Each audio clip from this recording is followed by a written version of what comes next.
Ladies and gentlemen, welcome to the SpawnCast. This is episode 98, actually. We're 2 away from 100, and Evan is drawing up a really cool picture that I guess we'll have as... Are we just going to use that as our thumbnail from now on, Evan? I mean, we could use it as a thumbnail. It will be a T-shirt, hopefully, by Too Many Games. We'll have that printed up. Oh, see, there you go. If you come see us at Too Many Games, you can pick it up there. That's gonna be a good time actually in June. So we'll be doing all of that. But there's a lot of people here because we have that big direct to talk about. That's like the biggest thing that happened. And then I played a lot of Crackdown 3, and we'll talk about that a bit too. Let me start from the left on my screen here. Bob Wolf, who had a mini meltdown at right. What are you talking about? There's common tell over here. Nothing happened. Nothing happened. How's it going tonight, Bob? How you doing? Wonderful. How are you? I've had a good week. If you didn't know, I see you drinking coffee before the podcast at 9 at night. So yeah, you're getting hyped reheated up from about 5 o'clock in the afternoon. Okay.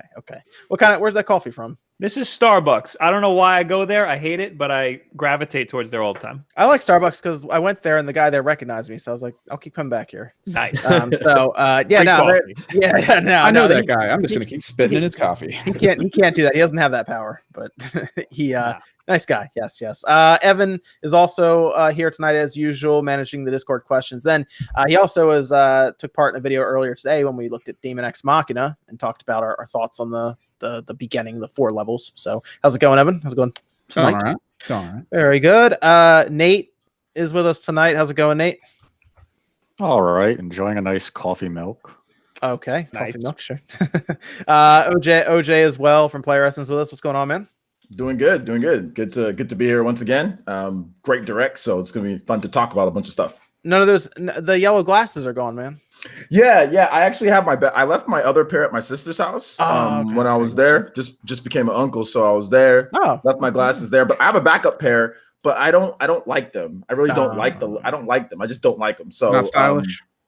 They're not. I mean, they're not as nerdy. You know what I'm saying? I'm a nerd at heart. So they're just those ones are they're gunners. So they're a little bit more cool looking. And so I was like, nah, I'm good. I'm just gonna go no glasses. But I got 20/20 vision. It's just my eyes freak out because of how much I edit and stuff. But I'm good for right now. Okay. Very good. Rax the Great. What's going on, man? How's it going? It's going good. Good to hear. Sean is back after the move to wherever he is now. I don't know if he's already telling people where he is. I'm in Connecticut. That's all we're gonna say. Yes, I am here. I am moved. Hey, what was that?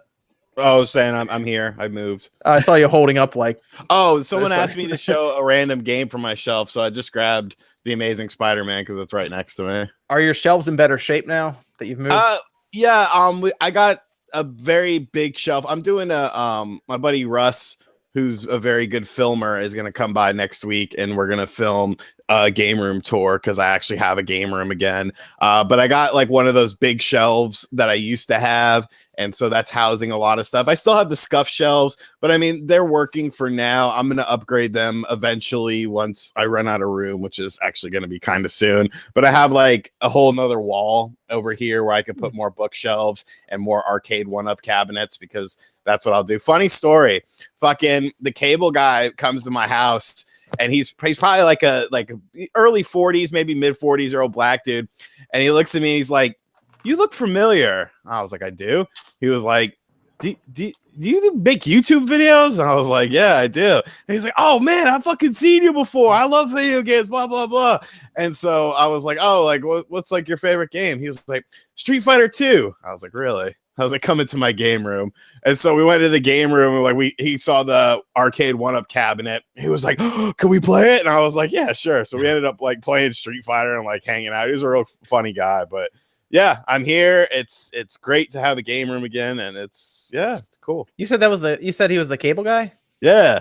Is that why they're late to my house sometimes? Because they're like busy checking out arcade cabinets and stuff. I think so. That's actually kind of neat though. How long was he there for? Did he stay for a while and play Street Fighter? He probably stayed an extra 10-15 minutes. Oh, okay. I thought you guys like ordered pizza or something and like hung out playing. Okay. That's fine. Well, Sean did get that pizza cutter, so I mean that's definitely the option now. He can actually share with someone else. Yep, I saw that. I got a pizza cutter now. I found a good local pizza place as well that delivers within like 15 minutes. So life is good, man. Life is good. Nice. And then the other guest today is Jesse from Game Over Jesse. How's it going tonight? Yeah, I'm doing well. I'm very excited to be back, seeing a lot of familiar faces and Yeah, a welcome couple of back, new man. people in here. Yeah, you were on like the first On a bunch of the early ones. Yeah, I've been going way through back in those. the day. Yeah, I've just Yeah. been busy with stuff on my own YouTube channel and family stuff. So Cool. Okay. Yeah, I figured you'd be excited to talk a bit about the direct since there was a Zelda sighting in the direct. So Yeah. I figured you'd be excited about that. But now that we've gone through everyone's introductions, we want to talk about what we've all been playing this past week, because there's a lot of stuff. There was a lot of like random drops throughout the week, especially after that direct. But what's everyone been up to this week?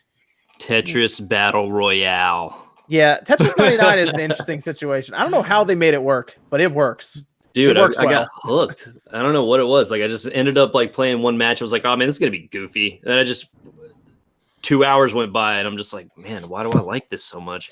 Yeah, it's quick. I mean, it works for the Switch because it's like it's pick up and play. Like usually a match doesn't last more than a few minutes. Usually people get knocked out pretty quick.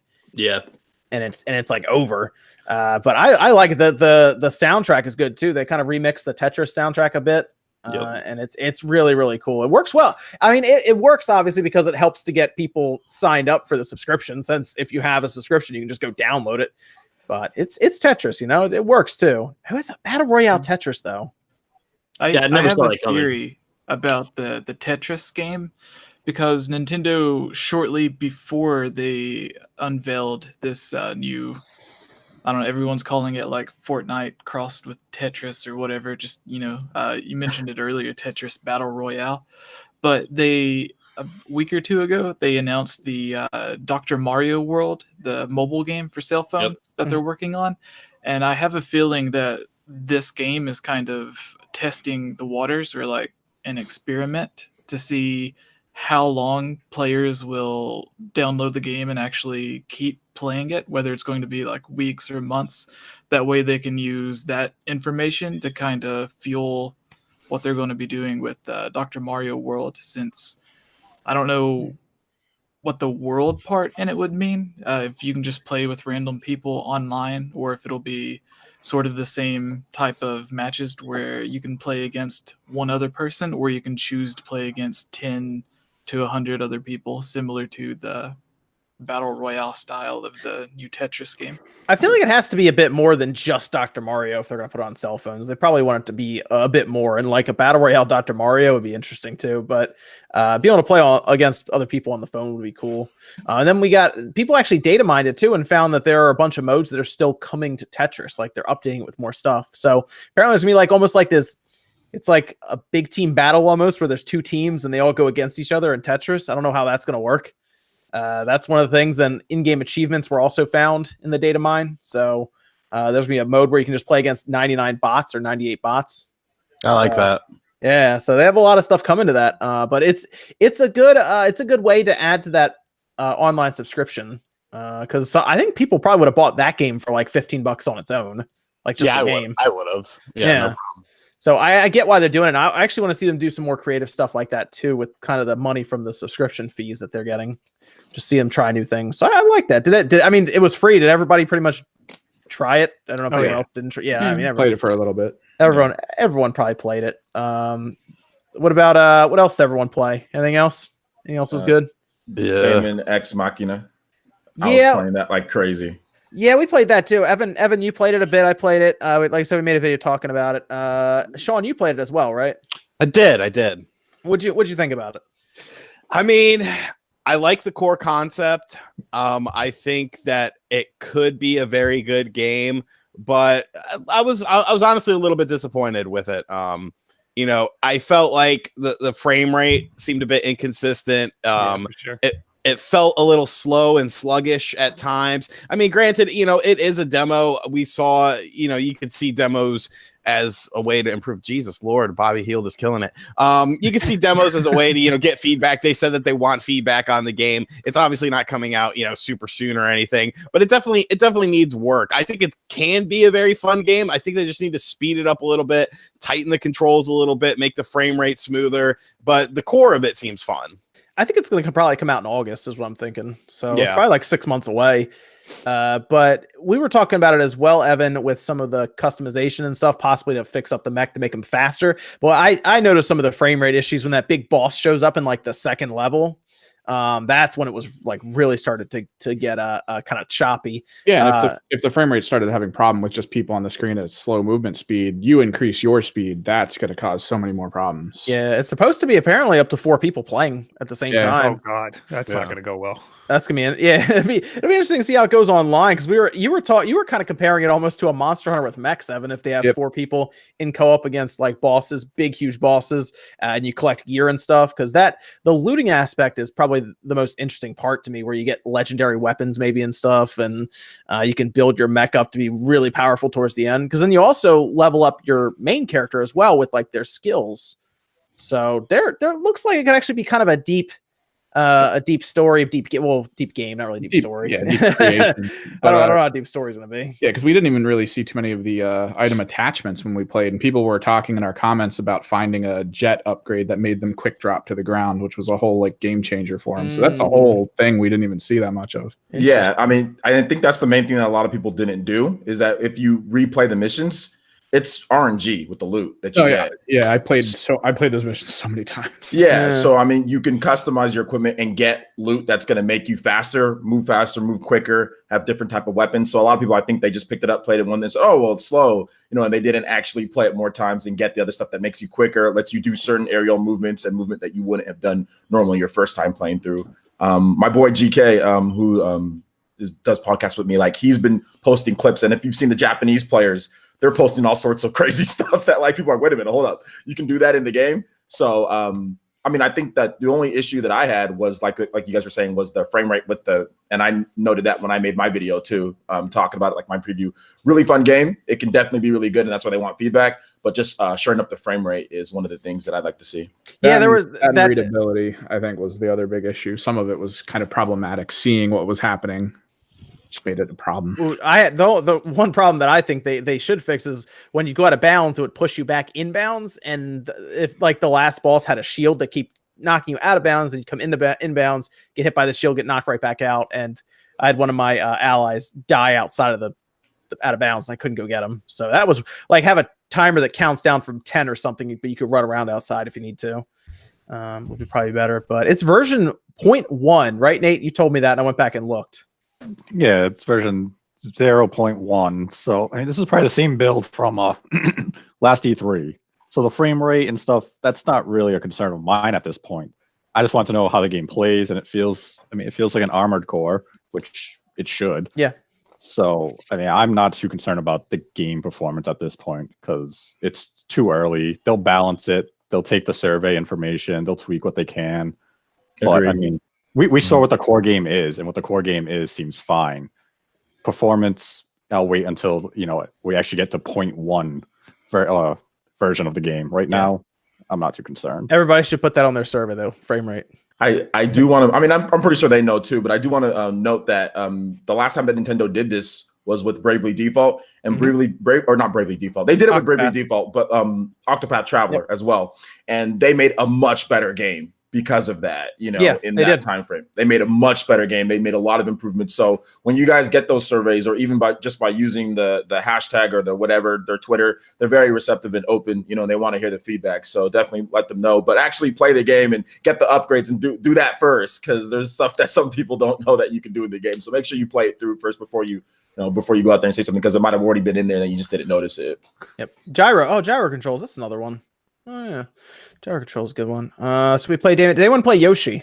Yes. Yeah. What did everyone think about Yoshi? Cute. I Visually, I like how it looks, because that's their It looks really good. That's their first Unreal Engine game that Nintendo's building. Oh yeah.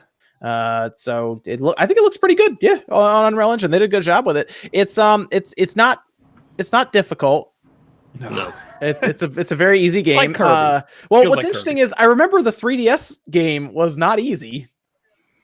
The Yoshi, I remember seeing a lot of people having a hard time with that game back when it came out. But this one is it's not hard. It looks good. I like the idea of it and stuff, and it's a fun little platformer. But that's Maybe it gets hard. That's kind of about it. Yeah, that's true. That's true. Like when they showed the bosses and stuff in the direct, I was like, that could be fun. And then you go back through the levels and everything where they flipped around, and that was cool too. But I think I just need to see more of because obviously they will change, the levels will change and stuff in the environments. So I just kind of see what else they do with it. But I think right now how it looks aesthetically is very good. Yeah, I like the way that. Yeah, I didn't mean to cut you off. No, you're good. Go. So I like the way that they added certain things. Like, so I beat the stage that they made available, and then all of a sudden, like, somebody goes like, "Hey, go find these cows," and like, there's like certain things that they make you go looking for. Like, just as soon as you get over, like, you want to go backwards and find the 3 Poochies. I feel like there's a lot of different things that make it have a lot of replay value. I mean, I played the demo like 3 times in a row, just trying to get all the different things and just to see what it had to offer. So I'm really excited to see what they have to offer even more, because if it's all of that just in the demo, I wonder what they have like hidden throughout the rest of the game.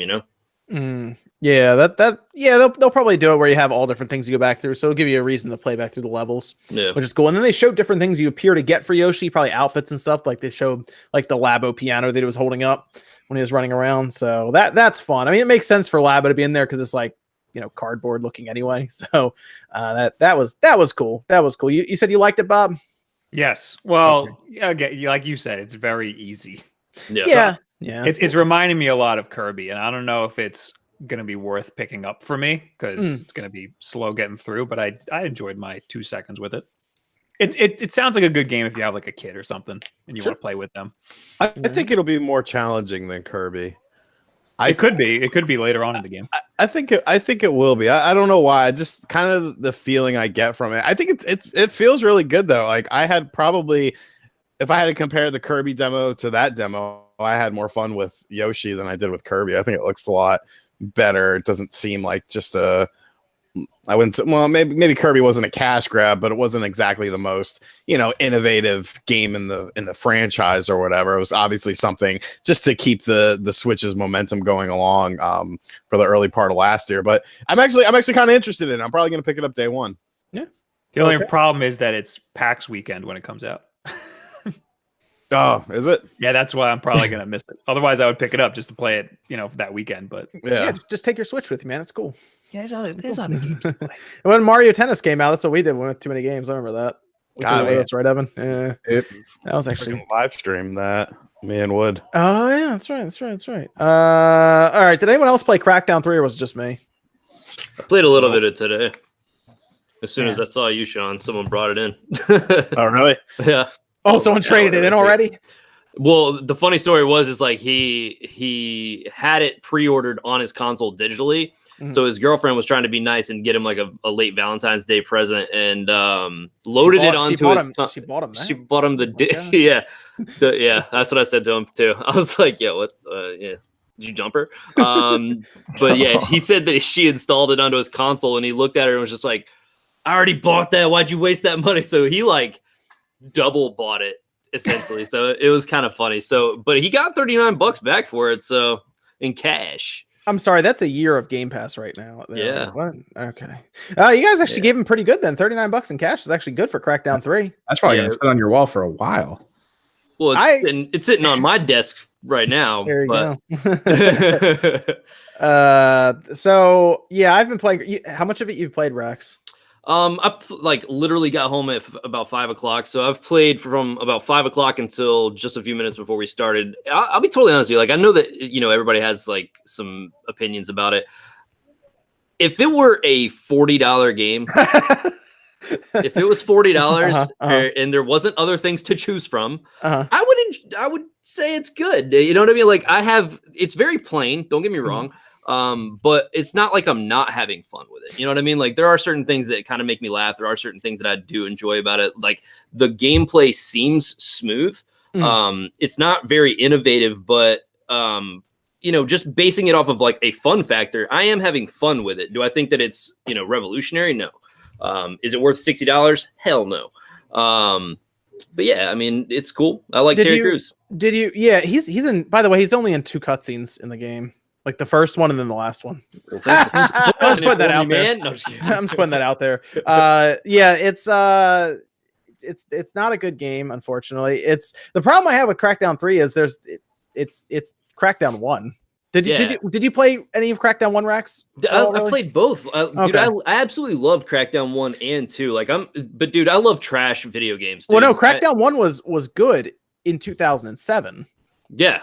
Like that's the thing. And the problem I have is Crackdown 3 is not a game that should have been in development for 5 years. Yeah, see, like maybe my vision is skewed on it, and I'm not staying like, looking at it from a current standpoint, because dude, I still turn on everything from like I have a stack of like original Xbox games that I still play like all the time. Mm-hmm. So like when it comes to certain things like this, I don't know. I always try to find the good in a game, but at the same time, like I get why people would be upset about it. It took way too long to come out. It's not innovative. It's not revolutionary. Like I was saying before, like it's very plain. It's not worth $60 for sure.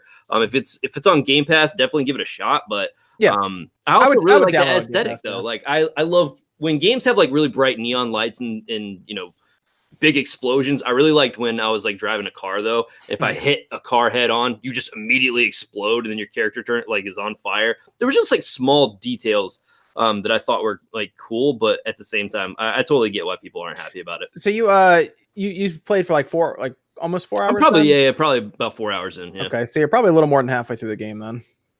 the game. I'm almost done. I'm just about done the game. About to beat the last agent. I think I'm like 6.5 hours or so. Yeah, I mean the first two weren't that long. I beat the first one in one sitting. No, but the problem we're running into is so many games did better than what this has done now. And like we were talking about before we went on, like Saints Row 3 is a better game. Mm-hmm. Saints Row 4 is a better game. Like anything open world since then has done more and better. And I was just hoping they would actually do something more with it, but it sounded like they tacked on the campaign towards the end of development is what happened. And which is probably why it's two icons. You either have campaign or you have multiplayer. Did you try the multiplayer at all?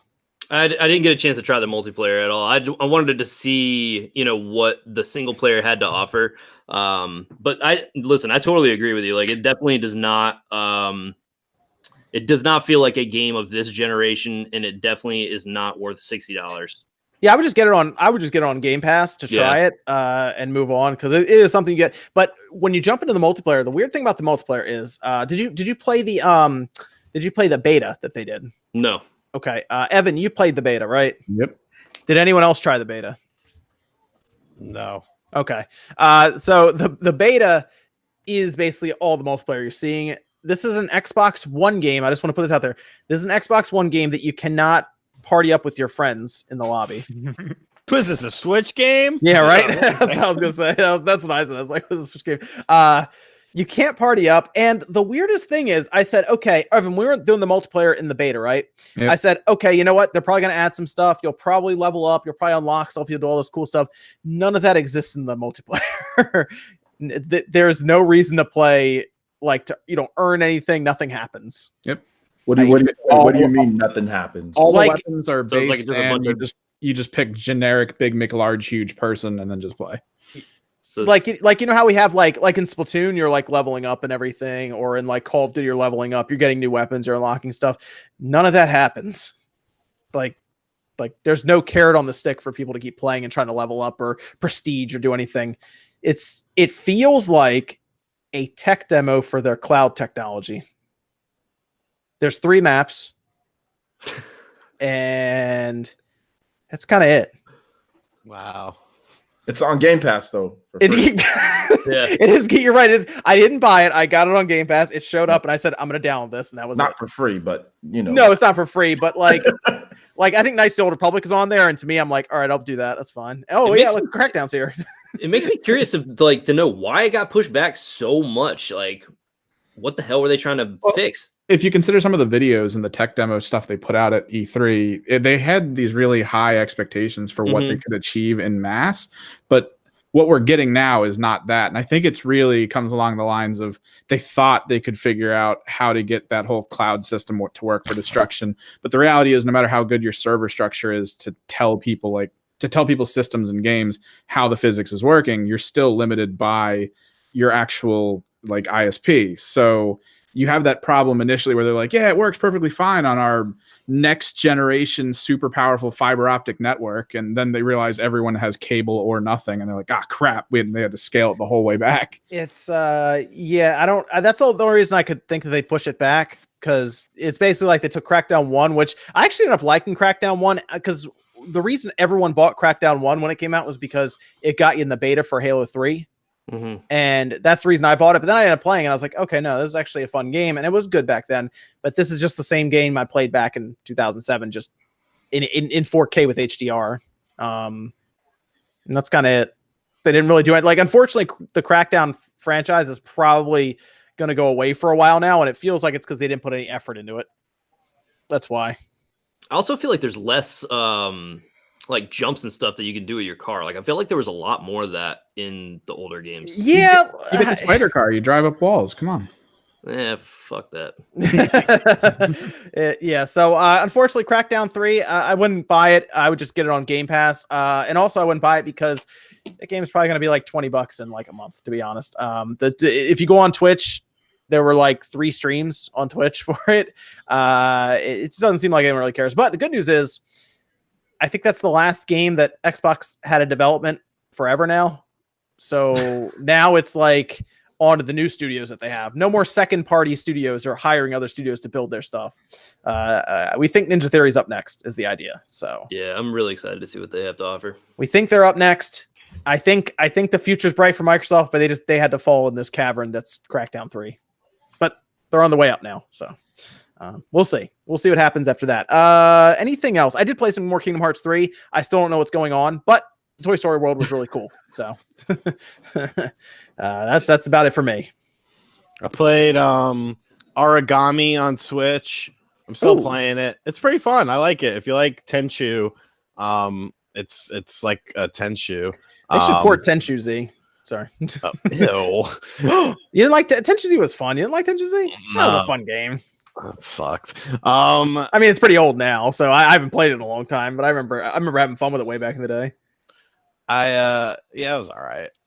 What else did I play? NBA Live 19, because it was on sale for $6 on Xbox, so I was like, okay. And then playing the game of the year, the game that everyone hates except me. I'm having some fun with it. That is Modern Combat Blackout. There's no way you're having fun with that game. I'm with Sean. I like the online. The oh online my is gosh! fun. What the hell? Oh my gosh! No, What is wrong with what? All you haters, shut up and buy the game and enjoy it. You want to talk about? You want to talk about Wait, buy Crackdown the game? 3? Don't buy it. It's Don't not buy free? It. Don't buy it. You talk about Crackdown 3's online only having 3 maps. There are more maps in Modern Combat Blackout. There's a full unlock system where you can unlock weapons, unlock classes, unlock attachments for your weapons. It's very basic, but it feels if it was a little bit faster, if your character moved faster, I think I would like it a lot more. But yes, I think it's very, if you're just looking for a generic war shooter to play online and kill some random people and have a little bit of fun, it definitely gets the job done. If you own a PS4 and Xbox One and you play on those systems, you have no business buying this game. But if you're just looking for a generic war shooter, it's not bad. Let me ask you. I can't wait to play my generic war shooter, dude. Let me ask you this, Sean. If Call of Duty existed on the Switch, would you be playing that game? Oh, Okay, then. it's the same reason people played Brawlout, because there was no Smash Brothers. Yes. Brawlout sucks. It was terrible, but there was no Smash Brothers, so you played it. There's no Call of Duty, so you played Modern Combat, Blackout, Shooty McBang Bang, whatever the hell it's called. Don't give Game Loft money for that game. Don't give Game Loft money. Brawlout doesn't suck. It's just nowhere near as good as Smash Brothers. And just like Modern Combat, it doesn't suck. It's just not as good as Call of Duty. There you The go. Modern Combat games were great on the phone when there was nothing else on the phone. Well, Now we got a Switch. What do you have on the Switch if you want a first-person shooter? Payday 2 is not. I mean, it's a first-person perspective, but you're playing with people. You have Doom. Yeah, that's it. Right. Go get Doom. Doom's better. yeah, but Modern Combat's only $20. And I played Doom to death, and I still play Doom. It's not a good game. It sounds like if you want a game like a nice war first-person shooter, you probably shouldn't be playing. You probably shouldn't be looking on the Switch. Probably should have another console. I mean, you're not wrong. Wait until Call of Duty. All right, wait until Call of Duty shows up on the Switch. Then just play that. They're gonna port Black Ops 2. And Something's coming to the Switch from them. They'll bring something. So they can keep their money. I wouldn't play it anyway. Skip them. What? What if it was Modern Warfare 2 remastered and put on the Switch? Still wouldn't play it. I'm down for that. I'd be on that right away. Still wouldn't play it. Make Doom Eternal's coming. I'll play that. Yeah. Doom Eternal's gonna be fucking. Dude, They're lame. Activision's lame. You guys all know it too. You know Activision. Once Doom Eternal comes out, we don't care about modern combat. There you go. See? All right, so for the next 3 months, it's fun. Those 3 months. It's stupid, crappy first-person shooting fun. We walk around at 20 frames a second and try to shoot the guy. You don't know where you're getting shot from because there's no feedback of getting shot. Yeah. And then all of a sudden, a grenade just blows up, even though you're 40 feet away from it. It kills you. And you're I think we're starting to realize Nate's position on this and his extreme amount of sarcasm earlier. The game isn't good, but it's harmless fun. Thank you. Go get Splatoon 2. It's not. That's not a shoot people. It's still a shooter. You're still shooting. There's no blood. You're not killing them. I believe it's free on iOS. It is free. Don't tell him that. Don't tell him that, Bob. That ruins everything. Never mind. I didn't say anything. There's a bunch of microtransactions. You got to play on a stupid phone. So Yeah. I play. Can you play on it? Can you play on it? Well, no. It's you know what it was developed for. That's Well, no. It's also on Windows and it's free on there. Is there microtransactions? Probably. I would hope so. Yeah, there's no microtransactions in this. You just play online, unlock new guns. Yeah, only one big transaction. And you unlock new guns. I just got a really cool silencer for the gun I like to use. So now there's no feedback and they can't hear you. Yeah, it's great. They're running around like, who's shooting? This is actually an ad for the game. Oh my gosh. Dude, I'm were all paid right now. That actually did it for me. Oh man. It's like Unit 13 level bad. It's enough there that it's fun. You probably shouldn't buy it, but if you buy it, you'll actually enjoy it because you'll sit there and say, "This is terrible, but I don't mind playing this game." And the single player is so stupid. You're in the hospital and you stab a guy in the neck with a pair of scissors, and you have to put the analog stick in a certain direction, and it's clearly you're supposed to move your finger if you're playing with a phone. I'm gonna be honest with you. I you can use your finger. I'll be honest. I stabbed that guy with the scissors in the beginning, and I got flashbacks to Manhunt on PS2 because that's what it looked like. Ooh. Yeah, I mean, it's not the best looking game. It looks like a high res PS2 game at times. It does. I like the PS2. Yeah, but what's wrong with the PS2? It's a great system. Now we're saying the PS2 sucks because the visuals aren't good. This podcast is out of whack. We need Dreamcast back. I'm saying it's not a good representation of what the Switch can do. Well, no, it's a phone game. but it's still puts a Minesweeper on it. I can get that out of Windows from '95. But it's still how much 20 is this frames phone per game? second. How much is this phone game? That's $20. Okay. Oh, okay. Highly and Link just hit the nail on the head. He said Modern Combat is the equivalent of Gear Club Unlimited. And I think that's fucking perfect. Because Gear Club Unlimited is not a good game. Whenever that grid game comes out, it's going to be a lot better, more than likely. However, if you like a realistic style of racing game and you only own a Nintendo Switch, you're kind of stuck with it. And for that, it's okay-ish. Yeah, you know what Modern Combat is? Modern Combat is the inside Xbox to the Nintendo Directs, which are the Call of Duty. Yes. Oh, Yes. So Xbox, it's good enough. It's something. It shows you stuff. It gets you interested. Bro, The Modern Directs Combat's are just absolute better. trash then, dude. It's just beyond trash if that's the case. It has its Xbox. audience. Oh man. Let's show you a bunch of games that you already know. The one thing I can say, Sean, since you brought up Gear Club, is at least Modern Combat is not $50. Exactly. They sent me the code for that game, and I responded back, "Are you sure?" Because I was very concerned about that one. And the balls on them to call it Blackout. But Yeah, right? Wasn't it called balls on Blackout them. 5 years ago? I think it was originally called Blackout. No, I thought it was Modern Combat. Just this one is a port of Modern Combat 5. How do That's you what even the know phone- what entry to the series it is? How are there The five of phone them? says 5, Modern Combat 5. Yeah, it's Modern Kombat 5 because if you look up Modern Kombat 5 gameplay and compare it to it, it's the same single player and everything. Yeah. Like it has the same cutscenes and everything. I think they just ported Modern Kombat 5 and slapped Blackout on it. Yeah. I actually downloaded it on my gaming tablet. I got an NVIDIA Shield, and Yep. I played it on there just a little bit, and I'm like, I hate mobile games, and I turned it off, never played it again. So I played it just for a bit. I'm like, this is dumb. I'm like using my fingers on this big ass tablet. I'm like, I'm good. I'm like, why did I even buy this tablet? Then I started questioning why I even bought the tablet in the first place. Oh man. What else? Anyone else play anything else before we Just we picked move up on? Moonlighter. I mean, other than Apex, which I guess is a better first-person shooter than that, but I played Moonlighter a bit. How much? 'cause Wait, how much is Apex? How much is Apex Legends? It's free. Oh, Yeah, They've wait got for those microtransactions. It's already in it's there. Single player, and you have to play with a teammate, and it's I don't know. I don't have to play with my teammate. I'll just carry him. That's Sean, fine. you're allowed to like the game, Sean. I'm just messing with you. But you have to make sure you fire up WW2K18 after you're done. Ugh, God. I mean, I don't really like it. I just don't hate it. If that Mm. makes sense. You just really want Call of Duty on the Switch. Like I- you want it so bad that you're willing to play Modern Combat on the Switch. I like random war shooters. Like Mm. it's a guilty pleasure of mine. I've always liked them. So you Okay. know, I remember what was that game that came out on the Xbox 360? It was so bad, but I ended up playing it and It buying was like it. was it the history game? No. Yes, where you was went it? back Yeah. in time. Yeah, it was Oh a history my game. God, Yeah. that was so bad. Yeah, that one wasn't good. That was a pretty bad What game. was the name of the game?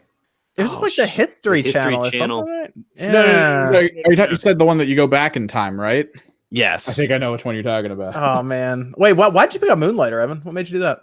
Because I really want to play a dungeon crawling game after they Okay. showed off Zelda Link's Oh yeah. Awakening. I mean, Did you I grab it wanna on be the a on Switch or did you grab it on PC? I grabbed it on PC just because it's here and Sure. I do it here, but it is on Switch. And if you guys are looking for a dungeon crawler game, it is fantastic. I'm loving it. I've heard good things about that game. I haven't checked it out yet, but Yeah, because there's a level of it too where you have to kind of maintain a village and sell stuff there. So there's like an extra meta to it. It's kind of fun. Okay, cool. Yeah, Moonlighter's a good one as well. Very good, very good. Anything else we've been playing, guys? Or is that I was everything? playing Shinobi 3. That's about it. Whoa, Shinobi 3, huh? I had a little bit of time, and I had my Switch with me, and I had all of these games in my backlog, and I don't know why, but that's just what I go back to. We actually have a question about backlogs too. Evan, what's that backlog question? Oh, Hit me with okay. Which one was it? Oh, how many games are too many for your backlog? And also, how many do you have in your backlog? Because of Steam, I have an infinite number at this point. I have Steam unfortunately had that issue with the Steam sales where you just buy bulk amounts of games, and I have a lot of games in my backlog technically if I look through Steam. But I don't know. I don't know if you can. It depends. If you're a collector, you probably will never have too many games in your backlog. But if you're someone who beats their games and trades them in, I guess they could stack up and pile up. I'd be surprised if anybody here could actually give a number of the amount of games in their backlog. Oh, it's too many, man. It's too many. Like technically, I could count like all the games on like that Neo Geo Mini, for example. Those are technically in my backlog. I think on Steam Man. I have 300 games total. I think I've only played and beat 100 of them. That's the problem with Steam, though, is because like you'll be buying through that sale, and it's like It's you not got a just whole. Steam. It's not just Steam. Humble Bundle. You just Oh, that's right. you Oh, get man. the one game on Humble Bundle you want, and just 30 games you're not going to look at. Yeah, I'll do that on Humble Bundle a lot, and I think there's several codes that I haven't even redeemed yet on there, just because of that. But yeah, the sales through Steam and man, it's a problem. It goes all the way back to like the Half-Life 2 days when they'd give you like Half-Life 2 and a bunch of packs. Oh, yeah, the orange. Oh, box. not even before that. Even when Steam first came around, you would get a couple Half-Life 2 mods with it, and I never played them. Those are still my backlog from like 1990, like 9 or 2000 or something. It's like blue something. Yeah, dude, it's been a while. Yeah. Sean, the game you're looking for, is it Time Shift? No, it was Darkest of Days. Oh, I remember that game. It had a demo, and it came out very early in the Xbox 360's life cycle, and it was so bad. And I played the demo, and I was like, well, I still have to get it.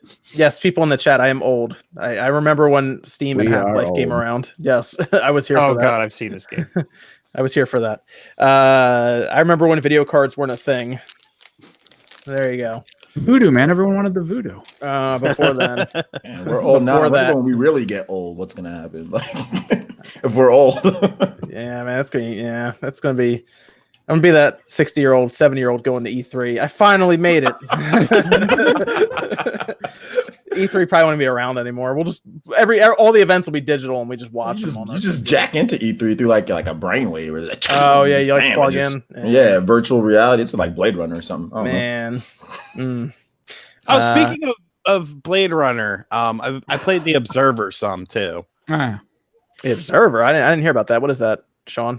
It's on the Switch. It's like a cyberpunk first person adventure style game. It released on the PC to really good scores, and it came out on the Switch like 2 weeks ago. I think the guys that did Layers of Fear did it. Yeah, it's the same developer as Layer of Fears. It's a weird ass game. Yeah, I'm only like an hour or so into it, but so far it's not bad.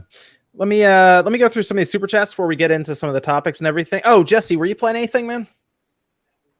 All this week, I've just been playing some of the demos and stuff that Nintendo's released, getting some Yoshi and some of the other games. Okay. Yeah, those demos, man, they dropped, and it was just like out of nowhere. People were downloading it like crazy, so it was exciting stuff. I like when they do those. I also downloaded Final Fantasy 9, but I haven't started it up because I heard it's the terrible phone interface one. So yeah, and even before the Nintendo Direct, they I think it was before the Direct at least, they announced that the Pokemon games had the demo come out, so that was pretty interesting as well. Yeah, the Pokemon Let's Go Pikachu and Eevee got demos, right? Yeah, it was odd. I thought that would be something big enough to put in the Nintendo Direct to get people even more excited, because almost everyone that plays Nintendo plays Pokemon, or at least played Pokemon at one point. So the fact that they thought they should have, it would be best for business, I guess, to release it before the actual Nintendo Direct. Maybe they were afraid of it leaking out, or who knows the reason. But I thought it was interesting choice. Did you check out that? I'm curious what that demo is exactly. What like? How No, much I did they didn't. actually do? I didn't check it out. I thought it was a bit odd. Maybe it's just the first 30 minutes or so of the game, to where it just lets you catch a few Pokemon and that's it. I'm not really sure what it is, but just odd. I just think it's the game's already sold over 10 million copies. Yeah, I was gonna say. And like they already marketed the hell out. I mean, it's not really that big. Everybody knows about it. It's not that. I don't think it's that big of a deal. They need a demo for the next Pokemon game before it comes out. Yeah, that would be something. Whereas this one, I mean, everybody already knows about Pokemon Let's Go. If you want it, you want. I mean, they just released a demo. It's not. I don't think it's like Nintendo Direct worthy, in my opinion. Let me go through some of these super chats before we get into some of the Nintendo Direct. Wishbone says EA should publish Beetle Adventure Racing, and Codemasters could make it also exclusive for the Nintendo console. Everyone wins. Beetle Adventure Racing was awesome, and more people should play that, because I think a lot of people now miss that. What? On the 64? I have no idea what that is. What? What? Beetle Adventure Racing, man, that game was awesome on the N64. I would look up some clips of it. It didn't age well, obviously, because it's a 64 game, but the gameplay was really fun, and you basically drove around in like the Beetles or like the Bugs from Volkswagen, Right. and then there were like shortcuts everywhere. Having a hard time telling if you're trolling me or not. No, dude, it was an awesome game. It's apparently Look at this like cover art. It's a cult classic game for some reason. But Yeah. It's that game. it's legit. It's legit. I love that game, man. That's such a good game. That font is Microsoft Word, like It was radiant and everything. It was good. The gameplay was good back then for like the racing games. It was a good racing game. It was fun. It was fun. Some of the shortcuts and stuff were put in there. It was like that. I'd play that or Pod Racer or Mario Kart. Those were the games back then. Diddy Kong. I didn't get as into Diddy Kong when I first had the 64. I actually got more into it when I went back to it. But I mean, at that time, I basically could only play what I actually got for either Christmas or my birthday, because we didn't have a lot of money when we were kids. So, we just got what we had, so that's the way it was. But I went back and got Diddy Kong way late and played it and liked it then. Riku Key 2 lists a bunch of games from the Direct, including Mario Maker 2, probably because Bob's here, and then says, so many good JRPGs coming. It was an awesome Direct. I hope they remake more classic Zelda games. I think the reason they had to do Link's Awakening, it's been a long, long time. This was like, what, 23 years? Well, Let me do it. Link's 93. 20. I They said 26 years. Yeah, 26. Yeah, 26. 26 years. Yeah, so it's been a long time. I would like to see Link to the Past get that treatment way down the road. That would be really cool. Maybe on the next system or something. But classic Zeldas would be awesome to have them remake like that. Like that is a completely different art style and everything. It's really cool. Well, are we gonna do the Link's Awakening talk now, or do you want to? No, I'm gonna go through. I'm gonna go through some more of these. We still have a whole bunch of super chats to go through. Then we'll get into the rect and we'll talk about it right there. So, let me. Mr. Pete says, Spawnwave, you check out that time sleuth that I sent you on Twitter. You could take to Best Buy and be that guy when you need a new TV. I didn't check that out, Mr. Pete. Time sleuth. I didn't check that out. I'll have to double check on Twitter for that. I'll let you know. John J says we'll likely see Animal Crossing, Luigi's Mansion, Pokemon, and Awakening before Christmas. Even without Metroid Prime Trilogy, won't Nintendo own Christmas? With Animal Crossing and Luigi's Mansion and Pokemon, yeah. Pokemon, I don't even want to. It's gonna be hard guessing how many copies Pokemon's gonna sell after what Let's Go did at 10 million. It could easily be 20 million. I think it'll double it. Yeah. Yeah, it could easily be 20 million in the first month. It's going to be. I mean, if the game is really good, too. Let's just say it's like the quality of, Moon or whatever like that, like 85 or 88 Metacritic, and like everyone saying generally it's a good game, it's going to sell at least 20. Yeah, like the fact Let's Go scored higher than a lot of people were figuring it would. So yeah, I think Gen 8 with a bunch of new Pokemon and stuff should do pretty well. And it also depends on if they take any chances with it or if they just go to the same basic formula they've always done, with minor tweaks. How Sun and Moon were changed up a bit with the islands and everything. But Johnny says, what was your first console? How old were you? My first console was the original Nintendo. That was actually mine. I didn't have an Atari. My parents had the Atari. My first actual system was mine. When my room was the Nintendo. And that was, how old was I then? That would have been, 5. I was 5 then. Exact same for me. I was 5, yeah. Mine would have been Super. My brother had the regular. I had the Super. Okay. I just always remember there being an NES and a Game Boy in the house. I don't know where they came from. I don't know whose they were. I got a Game Boy a bit later when the Game Boy Color was out. I remember playing Pokemon Red on that one. Or no, Pokemon Blue. But yeah, that was definitely the Nintendo. I'm curious if anyone had their first system as being like a handheld, like a Game Boy or something, instead of a home console. That'd be interesting. I'm sure now with the DS and 3DS. Oh yeah, definitely. Death Wish Cassidy says, I must have played like 20 hours of Tetris 99 already. What a great idea. Nintendo have done a good thing. Now we need is Solomon's Key 99. That's Sean's thing, right? Solomon's Key. Drapery Falls says, cool to see you live. Finally, thanks for everything. You got it, Falls. Chris says, always good to catch SpawnCast. You each are awesome people. Thanks for everything you do. Yoshi looked good. I do think visually Yoshi looked great. I just liked it. It popped off the screen very well on TV. Lucario says, please support Rune Factory 4 and 5. Rune Factory 5 was thought to never come since devs went bankrupt after Rune Factory 4 in 2013. Rune Factory 4 is better than Stardew Valley, in my opinion. Okay. Wow. I never got into the Rune Factory games. People did talk very highly of them. I guess Rune Factory 5, I wonder if is Nintendo like collabing with them for that?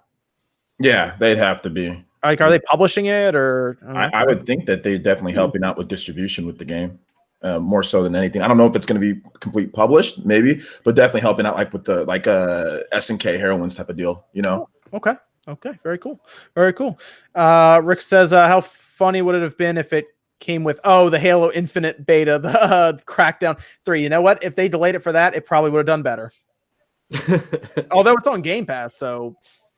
You just put the Halo Infinite beta on Game Pass. They should do that, actually. If they're going to do betas, just throw it on Game Pass. That would help to sell it more. Vega Man says, I know I'm a little late, but what is your opinion on Resident Evil 2 Remake? It is awesome. I haven't done Claire's yet, but I finished Leon's. I think, Sean, you did the same, right? Yeah, I started Claire's, but I've just gotten sidetracked. The free DLC dropped as well recently. Ooh. Yeah, the costumes. I saw that. I think it was the Survivors as well. There's like something else. Nice.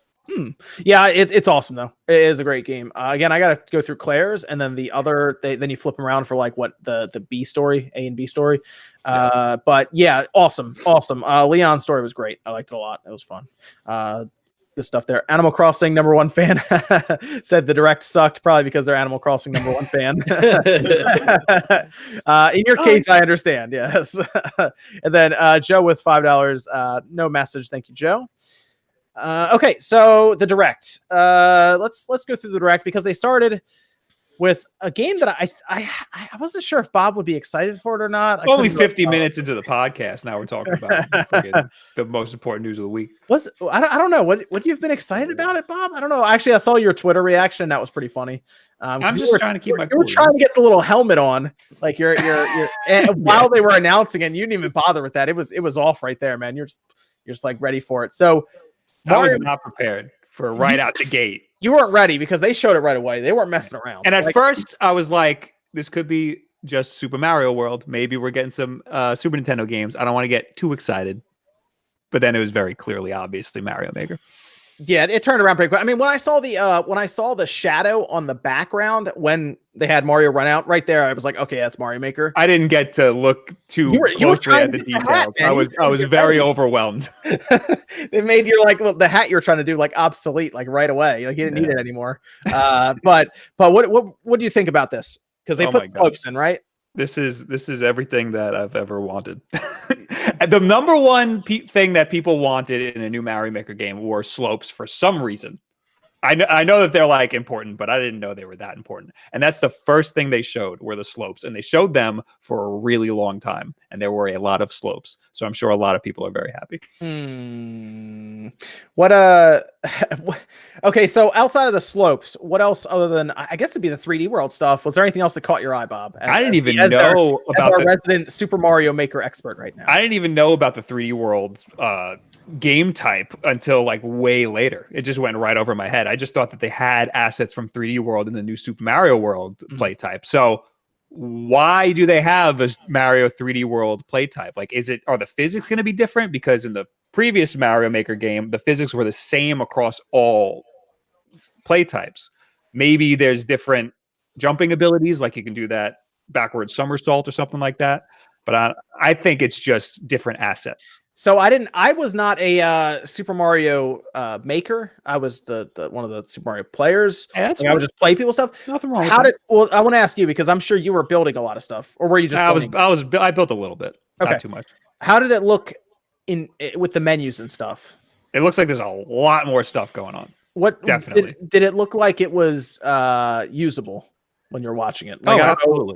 I know we have like a stylus and a touch screen. You have two screens. A lot of people thought that Mario Maker could never work on the Switch because you need a touch screen or a stylus or something, which I think is ridiculous. Never understood that. Yeah, never understood that. They could just make it work on a touch screen, a finger touch screen, and they did. I think it looks. I think the kind of weapon wheel looking thing that they have for choosing the items is their way of you using the Joy-Con to like select certain items and stuff if you have it in docked mode. And I think that's going to be fine. I think it looks like it's totally usable. And I reminded you of something, Bob, when I sent you a message about it, that Nintendo is no longer like on YouTubers anymore or Twitch streams or anything. They're like, go ahead and just do it. So thank God. Thank God. It's going to be interesting when that game comes out because it blew up. The first one blew up online. And that's with those rules that were in place and the claiming and stuff that they would do with copyright.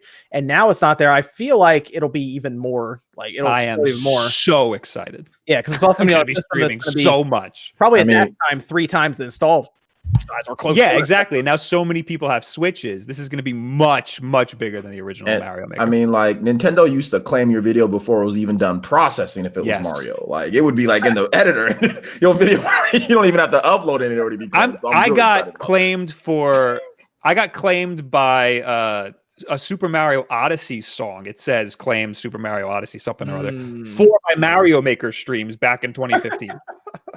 Wow. Okay.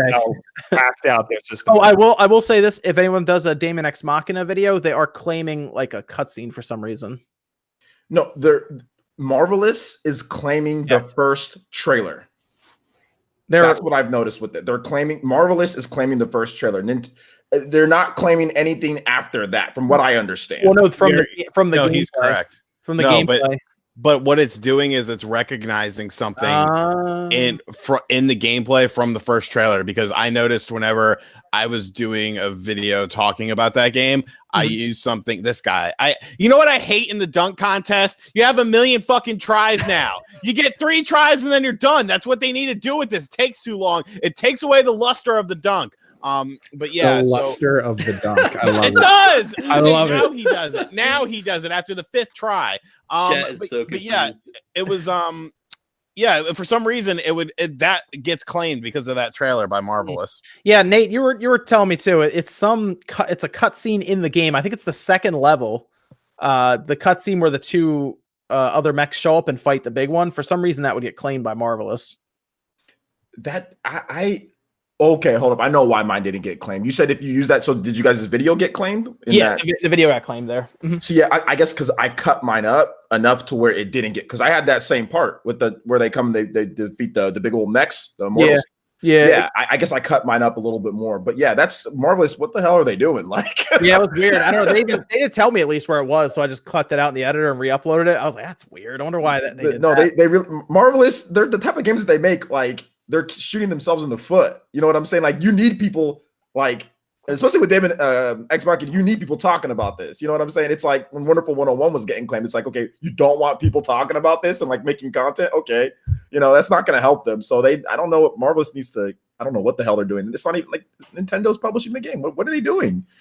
Yeah, that was kind of odd. I'm not really sure what that was about. Let's go through some of the announcements then after Super Mario Maker happened. That's out in June, by the way. That's a bit sooner than I thought. I was shocked by that too. It took me a second to do that to realize that too. That's gonna be their E3 game basically, like right around E3. Is it going to be while E3 is happening? Because then I'm not going to E3 anymore. It's interesting to have that out in June though. So kind of surprised a lot of people. I don't know. Was anyone expecting it out? Like, I mean, we didn't even know it was actually coming out. If it was coming out, I would expect it to be September or October or something. I put that thing out in the summer. They're attacking summer heavily here, actually. We had a Super Smash Bros. Ultimate update. We don't know what it is. We don't know when it's coming out, but it's coming apparently. That was a weird announcement. They did say the Joker is coming before the end of April. So there you go. I guess that just means it's probably gonna be out like the last week in April or something, probably. And then we probably look forward at, I assume E3 is probably where the next character will probably get announced for Smash. That's so late. You think so? How many more do we have? There's gonna be 5, right, or something like that. 5 total, yeah. So 4 more. So we need another one pretty soon, I think. Well, if they did one at E3, and then they release that in the fall, then they do another one. Maybe after they get Joker out, there'll be another one. Yeah, because they're working on the other ones all at the same time, probably while they're working on Joker. So, Box Boy and Box Girl. I don't know if that was a really big announcement. It seemed kind of out of place to a degree in the direct, but there you go. Box Boy and Box Girl. I know it was a game people liked on the 3DS. Captain Toad Treasure Tracker got some DLC. Some of it free, some of it paid. I haven't played Captain Toad in a while. Sean, you like Captain Toad. I don't know how you feel about paid DLC for it, but I'm cool with it because there's new areas, and I think that's a great game, a great concept, and I wanted more out of it, so I'm fine with it. Okay, very good, very good. Marvel Ultimate Alliance 3 is out this summer. They showed a few more things, but they did say that it will have online. Yeah, so there is online. So that was a question a lot of people had. There appears to be online, so there's that. How will it work? Will it work? I don't know, but there is online. So that's good. At least that's gonna be a fun game to play. I think I like the old Marvel Ultimate Alliance games. The first one, not really the second one. I can't remember playing the second one as much. I like the first one. There's a stupid Australian that joined us. Well, he's not here anymore. Well, now he's gone. But there was a stupid Australian. I thought my webcam doubled. Oh, there we go. You can't even play guitar. Then why don't I have one? Because you're trying to learn. Vanity item. Don't let me interrupt. Continue by all means. Are you coming in here to play the guitar and then we need background? No, it's not. Let him go. Do you actually know how to play the guitar, or do you just buy it so that like? No, he doesn't. I'm learning, which is why Chicks think it's sick. That's why you bought it. I bought it a few months back. Hold it. The amp isn't even in this room, so. Sean had like 3 guitars we had to move at his house. So yes, yeah. And I'm buying another. I have a drum set. Anybody want a drum set? DW Collector Series Maple. Anybody want to buy it? Oh, my drumstick. This makes me According to sad. Sean, you're not allowed to own a guitar unless you can play it. So somehow I have to learn it without having one and then purchase one. Hey, you borrow other people's, you know. Yeah, exactly. No, you read a lot of books until you're able to play proficiently, and then you buy it. Wait, hold on, Air guitar. hold on. What you played? Jump Force, right? Yeah, I'm actually rendering my video on it right now. What? How good was it? The fighting is okay. So you read my tweet. I already know it's a bad game. That's what I was asking. Yeah, in my video, I touch on maybe that tweet was a little hasty. The story is terrible. The animations are non-existent but awful. It's constant load screens. You play for an hour, and about 40 minutes of that will be load screens. Like in cutscenes in the story, it'll have like 4 load screens in one cutscene because it will cut to different areas and it has to load it, and it's like 30-40 second load screens. But when you're actually playing the game with your favorite character, you can have some fun. And the animations are pretty, like in the fights, the animations of like the explosions and all of that and the way they move around is pretty cool. The camera angles are pretty cool. There is fun to be had if you just get into a fight and pretend nothing else exists. Here's the real question. Did you get a chance to play the early game of the year yet? Okay, I feel like this is going to be a troll, but go on. Crackdown 3, man. Oh, actually, yeah, I just started it right before this call. Did you play the first Crackdown? Yeah, I did. I liked the first one. I didn't so much like the second one. I didn't love the first one. But Crackdown's it's like 60 on Metacritic, and I think that's about accurate. Did you beat the first one? No. I was gonna say if you beat the first one, you beat this one already. Then again, there's fun to be had in this game, but it's not one I would recommend people. There is fun. Yeah, it's a Game Pass.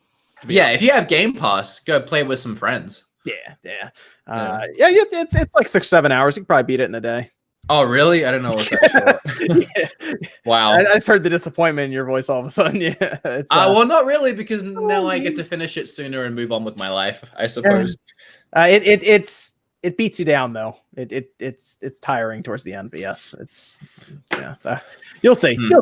You'll see. Yeah, I mean, I probably won't see. I doubt I'll finish it, but it had 200 viewers on Twitch today, like in total on the entire website. Well, that's all. The 200 people cared about it. That was it. Yeah. Xbox is gonna have to pull something crazy out on the next system to come back from all of this. They will. They have some talent now, and they're all in house now. Yeah. I have really high hopes. After all the studios they just bought, I have really high hopes. Plus, I love Gears of War, so as long as they keep doing Xboxes with Gears of War, I'm fine. I think Gears of War 5 is going to be better than, I think this next one's going to be better than 4. So, and I liked 4, so there you go. I think Ninja Theory is going to show their game at E3, so, and I have some confidence in them. There you go. Should be good for Xbox from here on out. They just had to get Crackdown 3 out because they couldn't cancel it. So, there you go. They couldn't cancel it. People were talking about this is like the last game of like the Dom Matrick era, so it's like a new era. Yeah, but you know what? You know what's really funny though? Before Phil Spencer was in charge of like Xbox, you know what he was in charge of before? Making the games. Yeah, Gears of War, right? Just in general, like Crackdown was his thing. Wow. Which is weird to think about, but I think they just tried to incorporate that cloud technology and there's all this stuff, and it's like. And they have in-house studios now. They have a lot. So I think they seem to at the start of the generation just forget about games. And they were like wanted an entertainment system that could play media and music and movies, and they were like really relying on that taking off, and being games not so much. I want to know if anybody still plugs their TV into their Xbox One in the chat anywhere. Does anyone still have a Kinect or ever used it in the first place? I mean, dude, people are cutting. Like, I think the whole concept of like cable since 2013 compared to now, it's like completely different, right? Yeah. I used to have cable back in the day, like at that time, and I thought about it, but now like everybody just has like Netflix, Amazon Prime, like you get like a bunch of shows with Amazon Prime. So I mean, do people even do that anymore? Especially like, I mean, like people are aging younger. Did you see that Samsung is actually not making Blu-ray players in the US anymore? What? They stopped that? Really? Yeah. They're like going to stop making Blu-ray players. They probably don't. They probably just don't sell. Yeah. Well, what's the point of? I mean, you got systems, you've got digital movie. I mean, nobody. Yeah. I mean, people still buy Blu-rays, but it's not like that anymore. It's not like how it was like back in like the PS3 days, you know? Yeah, it's just like the streaming media is. Streaming. Doesn't look as good. I mean, it doesn't look as good as like obviously having like the ultra, Blu-ray and everything. But I was gonna say, does that count like 4K players? I'm trying to figure out how many of those actually sell. I'm starting to get curious because people, man, they just Netflix stuff now. I mean, I watch like Amazon Prime in 4K. It looks dope, you know? Yeah, like the stuff that they have available. It's good. It's good enough. Which, I mean, if you have a solid internet connection, it's good enough. Yeah, I watched Altered Carbon in the Ultra 4K on Netflix, and it looked amazing. Hell yeah, me too. That show's dope. Yeah, it was really good.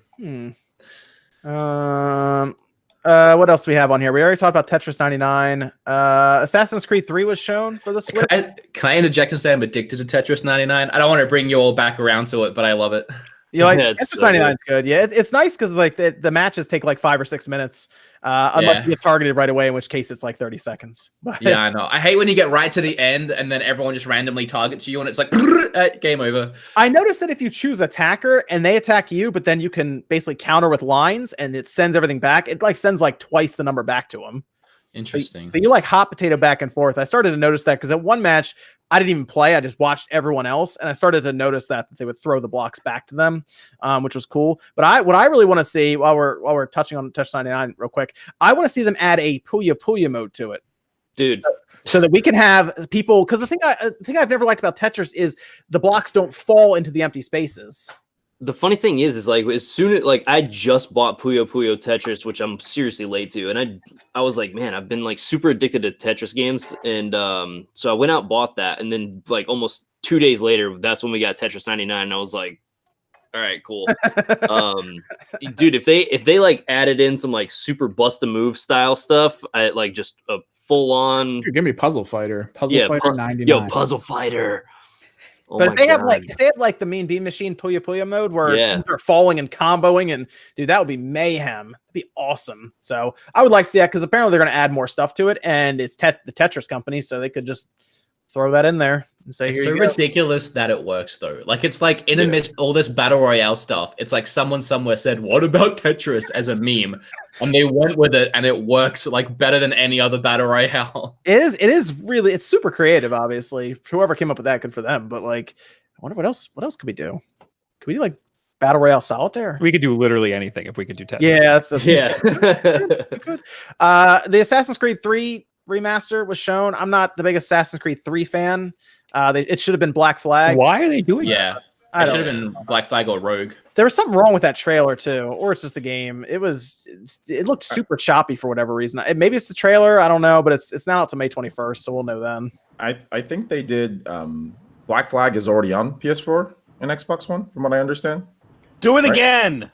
So I mean, they're gonna remaster the game that's already on PS4. It's good. It's I know, but the game's already on PS4. I mean, Assassin's Creed 3 isn't, so I know why they picked 3 because it's not on PS4 and Xbox One. So I played Assassin's Creed 3 on the Nintendo Wii U, and that was an experience to say the least. I played it on the Wii U. It's horrible. It's not very good on the Wii U. Does it run really poorly there? Yes, it runs 17 frames per second at times. Oh man! All right. I would have rather, other than 3, whatever price that's coming out at, I would have preferred 2 with like all the extensions it got, like Brotherhood and Revelations, as like a pack for the same price. Yeah, because that story was so much better. Ezio as a character was so much better. I think they did that though. The Ezio collection that's on Switch. Oh no, not that. I'm just saying they've already. I could afford the Ezio collection. That would have been pretty cool then. Yeah. Yeah. See, I would have been interested in that more so than 3. But hey, maybe they'll start moving more stuff over. I don't know. They're gonna see how it sells. It can't sell any worse than the Wii U version.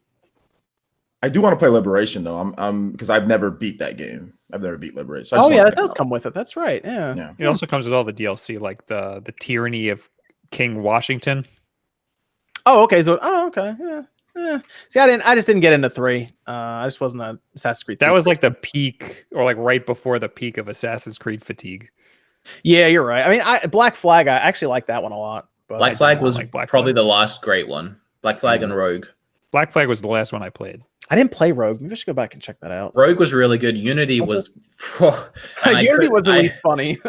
And I could not finish Syndicate. That was rough as well. At one point, Syndicate was like $8 on Xbox recently. So it's gotten much better. Odyssey and Origins are actually really good. Odyssey, I liked Odyssey. Odyssey was fun. A couple were games with gold, weren't they? Or PlayStation Plus games? What's Yeah. that? Couple of them were. Odyssey? Oh, some of the Syndicate was at one point.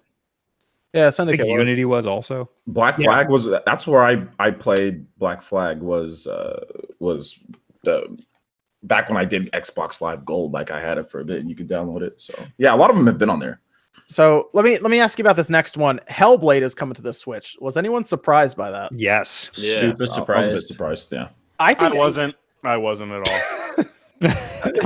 have you played Hellblade yet, Sean? No, it's on Game Pass, isn't it? Yes. Yeah. It's on Game Pass. It's fine. I don't even think it's What's that distaste in your voice? Like you already hate it. No, I mean, I think it looks like a cool game. I was being facetious, obviously. Yeah. It's pretty weird that a game that's done by a studio that Microsoft owns is coming to the Switch. Well, here's the thing. Nate's going to explain that real quick, right, Nate? Yeah, it was in development before the acquisition. It's being self-published by Ninja Theory, so Microsoft owning Ninja Theory has absolutely nothing to do with the release of this game. And this kind of goes back to what we talked about last week, where if Ninja Theory wants to incorporate Xbox Live achievements like the GDC summary had, then they could do it with this type of game, which would link back to the Minecraft stuff. So, So we could have Xbox Live achievements on Hellblade on the Switch. That'd be it. Sean, you want to play that game with headphones too, by the way. Yeah. Okay. Very much. That's what people. Is there a lot of ASMR in the game? Is that Well, it does some crazy kind Oh, of. kind of, yeah. honestly. There's like voices in your head the entire time, and they whisper to you. It's crazy. Yeah, that year Nice. the person who voiced Senua won like the voice actor of the year, and that was the first time Stuart done that. So The dialogue in the script was incredible. She just worked for the company. She was like because they were cutting costs. They did an entire like 30 episode thing where they documented how they built the game for like less than $10 million or something. It was something crazy. They had this $10 million budget to build it, and they documented it, and they wanted to do it for other indie developers who wanted to do their own game. I think she was just like on the marketing team or something. And she was like, "Oh, I do theater," and they just pulled her and Yeah, and there you go. Good game though. Everyone should try it out and see what they think. Do you remember Heavenly Sword? I do. Okay, That's did you know that Hellblade was actually the game that they wanted to make when Heavenly Sword got released, but like I guess Sony wanted them to make something a little bit more along the lines of like the God of War style gameplay. Yep. That's really funny then, because it's like Heaven Sword, Hellblade. It's like they made the exact opposite game they wanted to make. You just nailed it, dude. Yeah. If you guys didn't know that there's actually an animated movie for Heavenly Sword, which is actually pretty decent if you can find it. Is it on Netflix? It's on no. That's where the extent of my searching ends. Yeah. Well, it was a good shot. Yeah, it was interesting to see that pop up. I think that caught some people off guard to see Hellblade shown up there. I think it was only a surprise because it was such a demanding game on Xbox and PS4. I mean, It's a gorgeous game. Was that before or after we saw Assassin's Creed? Because that kind of it looked much better and ran better on the Switch than we just saw Assassin's Creed. Well, I mean, I don't believe the Hellblade trailer was Switch footage. I was going to Yeah, ask you that. Do you think that was Switch footage now? No, that's baked footage from the prior trailers for the PS4 and Xbox One. I mean, that game, it's Unreal 4, but we're not going to get some 1080p 60 frames a second Hellblade. We're going to get a 720p 30 frames a second docked Hellblade, which is fine. But there was no way that was actually Switch footage. It is interesting to see that the thing about this time period in gaming is we're seeing these games come out on home consoles and then they immediately go to a handheld. That's not normal for what we've worked with before with like these kind of games. So it's kind of cool to see that. And that's just spring 2019. So that actually will be out in the next 2 or 3 months then? When does spring end? Spring ends at like midway through June, right? Deltarune, if you haven't played that, you might as well. It was free on PC though, but I guess it's out now, yeah, right?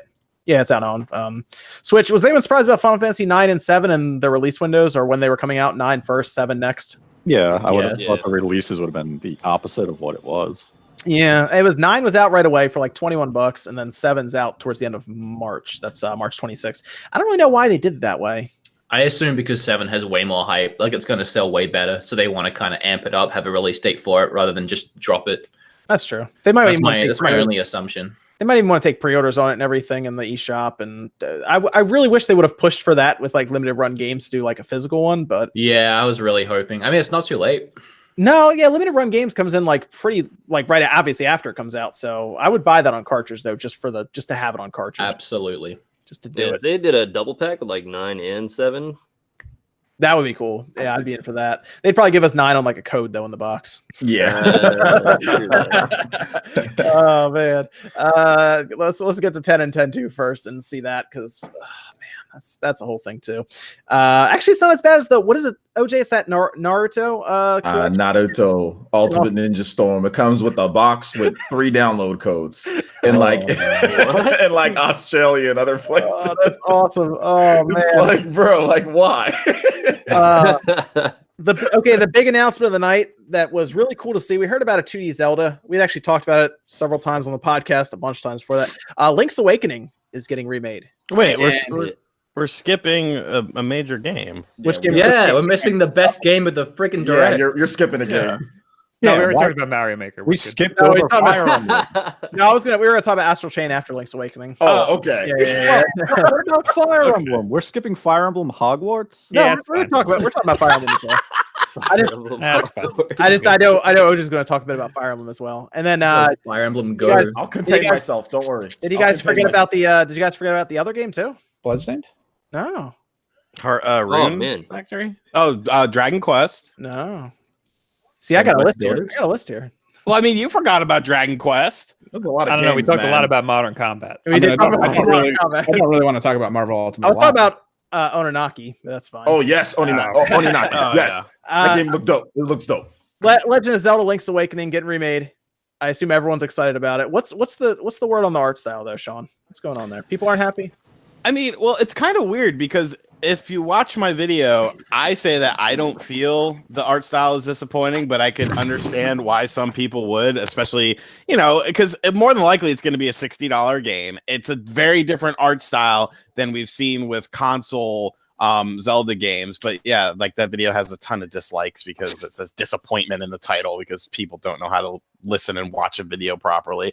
But anyways, like I ran a poll on my Facebook page. A majority of people did like the art style, but then again, I do have a lot of people that watch me for Switch stuff, so it is kind of biased. But I've seen people say, oh, I don't really like it, and it kind of looking at it like that dude that tagged us on Twitter, Nate.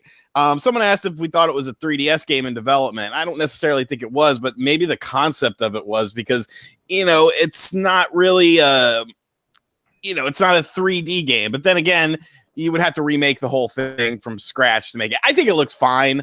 I just think some people are going to be turned off by it. I'm going to be honest. I was looking at some of it, and just the way some of it kind of looks, I had a theory. Although Nate said it probably had to be posted, I thought it looked almost like it was built in Unreal Engine.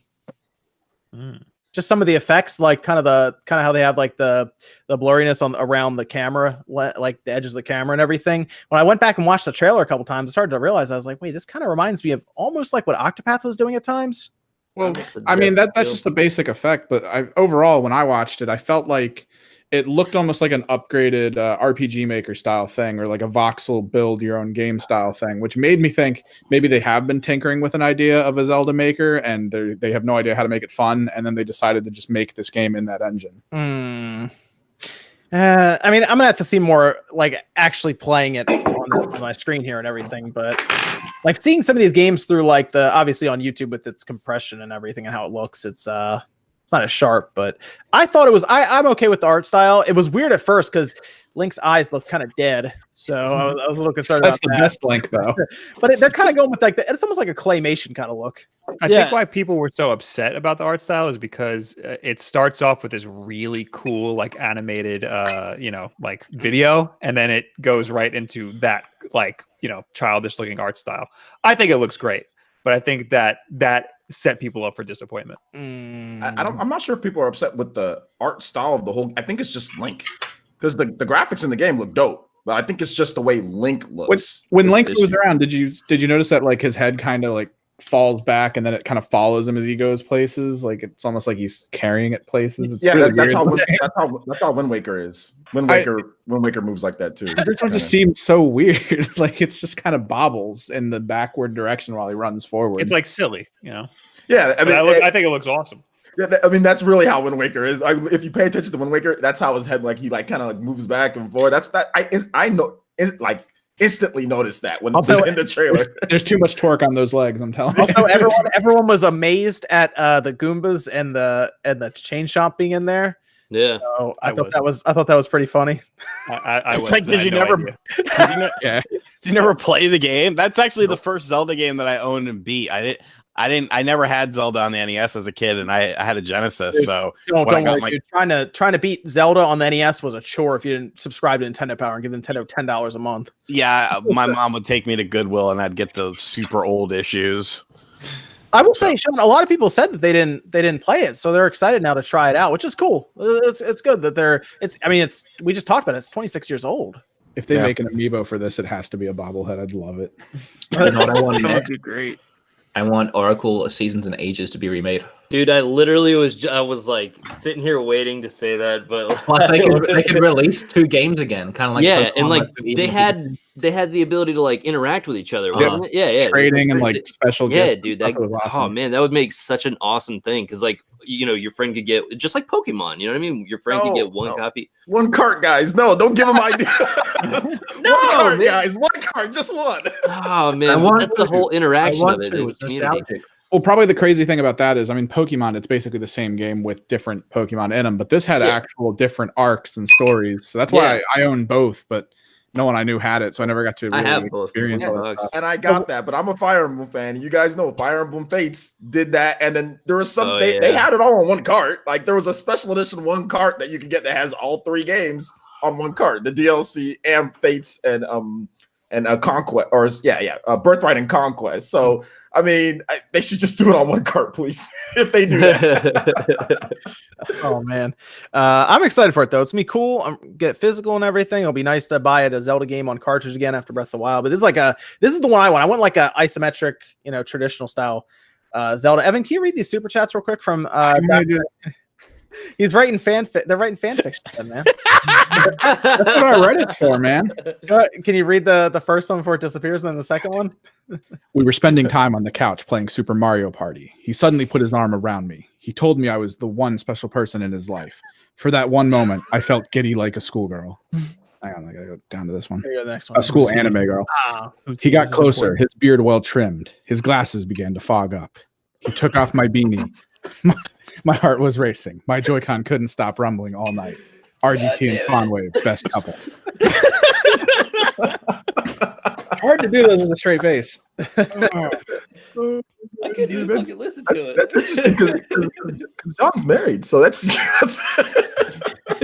Man. That was basically our friggin' subreddit, which is why we don't really hang out there. Oh my god. They think we don't hang out there. Yeah, they think. I keep up on it. So that's coming out 2019. I guess that's what you think. It's what do you guys think? October, November, December? Late fall or later. Early winter, maybe. Do you think they could drop that in December? Yeah, I think it's December. December, okay. I'd say October, December. November. You really think it's sounds gonna like be a pretty 60? big deal. What'd you say? You really think it's going to be 60? Oh yeah, Yes. dude. Rex, let me put it this way: they just sold us New Super Mario Bros. U for $60 again. They sold you Donkey Kong Country Tropical Freeze for more than it originally was on the Wii U, and it's still sold over 1 million fucking copies. Over 2 million. Yeah, Tropical Freeze is amazing. it is. And you know what? I'm gonna go back to Mario Maker 2. And they have the 3D world assets. And you know what happened? They made a better looking 2D Mario game in fucking Mario Maker 2 than New Super Mario Brothers U Deluxe. It shows Nintendo could make a good looking 2D Mario game with good backgrounds that aren't sterile. But they said, no, fuck it. The user can do it themselves. That's better, right? Maybe that's why they did it. I mean, Bob's here. Bob, what do you think, right? Oh, yeah, it looks better. I mean, it's a newer art style. It came out after Super Mario Bros. People always talk about, Nintendo can We can make better games. Here's your opportunity. You can make whatever 2D game you want. Mario Maker is just Mario with infinite levels. So you're bound to find some great levels there. So is this it for your Wii U, Bob? Is that thing going in the closet now? It's over? When the game comes out, I thought about snapping the gamepad in half when they announced it, but a new gamepad's $100, so I was like, nah. Yeah, don't do that. I need to still play the first Mario Maker until the new one comes out. You just got to buy a dead shell. Those are pretty cheap online. Just Dude, your Twitch stream's gonna be going crazy, then, man. That's gonna be good. I'm gonna be there. I'm there, man. I've been watching the stream, so I'll be there. Oh, sharing. sick. Cool. That'll be good. Thanks, man. Good. Astral Chain announced. I played games, by the way, which is This looks good. That looks amazing. All the other Weeb games, I was like, there's too many mechanics going on. That looked like a action RPG beat 'em up, maybe, kind of, sort of. There seems to be some open world elements. Yeah. The combat for it seems actually really smart. I'm kind of happy about that. Yeah, I mean, you could tell it looks like a Platinum Games game. So I was liking the art style and everything. I have no idea what was going on in that game. I don't think anyone really does. I think you're cops. Like that's just the main thing. It looks like a Super Sentai. Yeah, but I mean, even Koizumi was like, it looks like they're chained together, right? Yeah. Okay. But it's like Persona, but like you're chained to your persona. They're pulling a Kojima. Well, With the no, rope. Kojima, we have no idea what's going on there, man. His baby's coming out of people. So You guys ever seen the anime Gantz? Yep. I have So not. really? Okay, so there's a movie on Netflix. You should watch it. It's pretty good. There's two parts. Oh, you're talking about the 3D one, yeah. Okay. Yeah. He'd probably like the 3D one. But like that's the kind of vibe that I got from Astral Chain when I saw it. Like it's high action. Basically, the world's being infested by aliens or demons or something, and they get sent out to kill them. These are people who have died before, and then they get preserved for this fight. And you have to get like a certain amount of score to get so you can like get out of you get the game 100 and you can points to live either get again. out or you get more weapons or you can revive someone who died. But yeah, that's the kind of vibe that I got from it. Except for like instead of like yokai that you're fighting, you're just it feels very robotic and everything like that. But it looks great. Okay.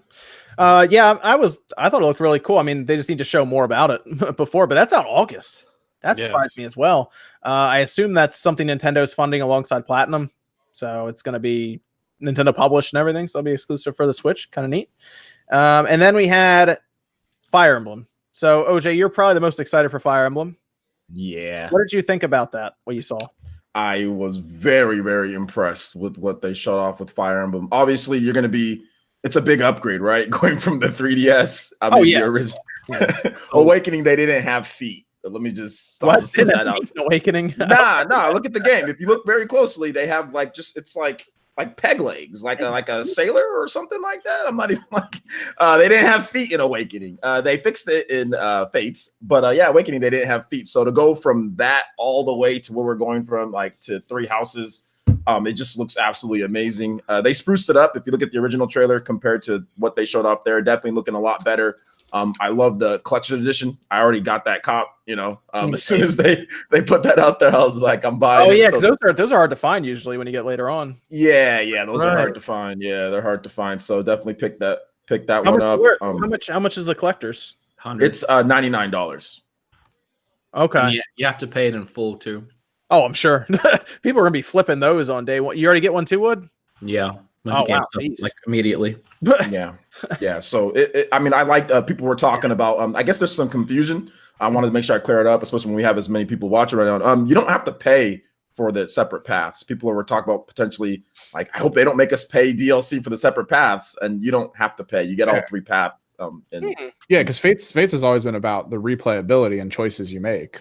Or Fire Emblem has always been about that. So this is going to be an awesome game just because who you pick to actually support, or if you can balance it, it's going to change your whole game. Yeah, I think you're going to be all about this game, Evan, actually, when it comes out. My buddy he's going to put hundreds of hours into it. Part of the reason why they actually delayed the game, from what I understand, from what I've heard, was because of the whole 3 paths thing. At first, they were just going to intertwine the story, but they decided to make it like 3 different paths. So they basically took that extra time to make sure that you can have that type of replayability instead of just one story that has like where you pick certain parts where where you go through. Now it's like, okay, well now you have this separate path that you can take each one. So that was part of the reason why, at least from what I understand. Okay. I know we have some other questions as well from the Discord because we have to get through them before 11 when we finish up here. But I know one of them actually had to do with the Direct, Evan. What question was that? There's actually two people that asked this one. What does everyone think was the biggest announcement for the Direct this week? So I guess this is an individual-based thing. Astral Chain for me. Astral Chain for me too.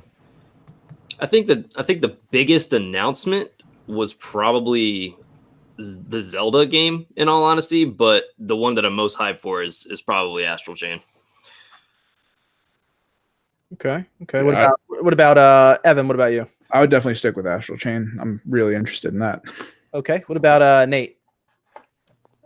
From a core gamer standpoint, I'd say Astral Chain, but I think for the mainstream appeal, I'd say Tetris 99.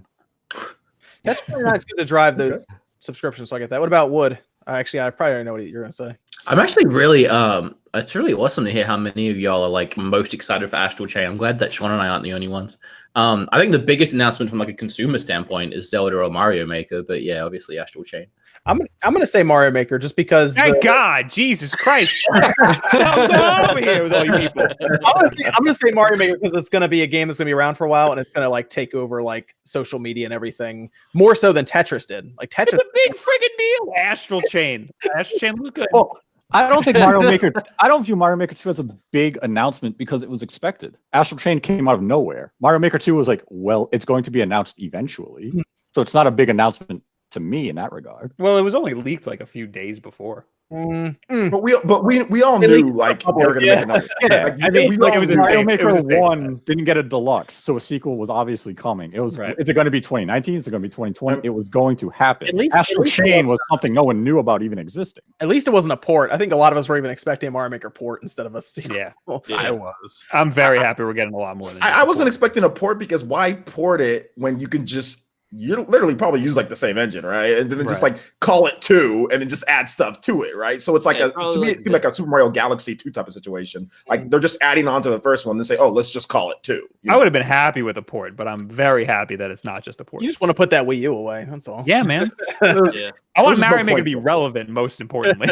Oh yes, sure. People need to have a Wii U to have that, and they're getting hard to find now. Jesse, what about you? It's probably obvious. Zelda. What really got me was if you look at all of the mainline Zelda games, they've basically gone through almost every art style you can think of. They've had like the cartoon Wind Waker, the realistic for the time Twilight Princess, the painted Skyward Sword, the anime like Breath of the Wild, and you start thinking what's left for them to do if they've already done everything, and then they come out with something that I think, and I've seen a lot of other people make the joke as well, it looks like the old holiday Christmas, like claymation stop motion. Yeah, it does.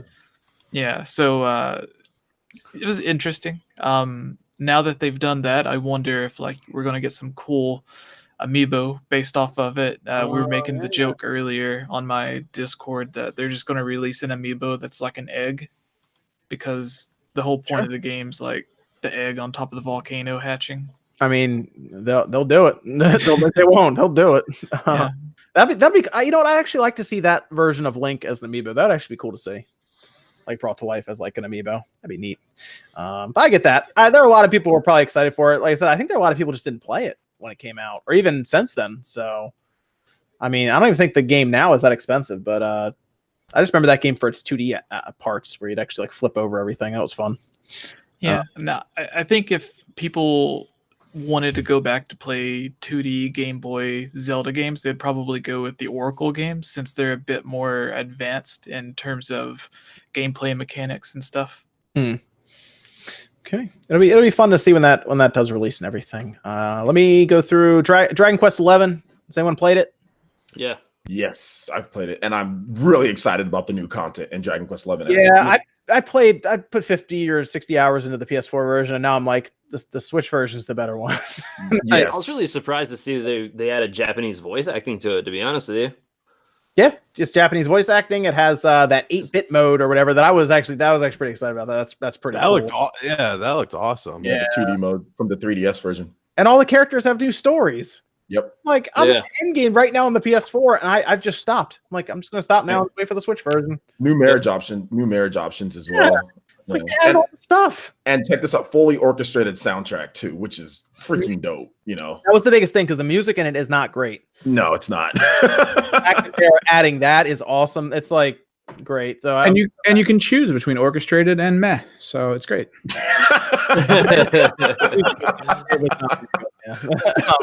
Now I'm gonna go back and play that again. I guess I'll just beat it again. How did you say that with a straight face? That's funny.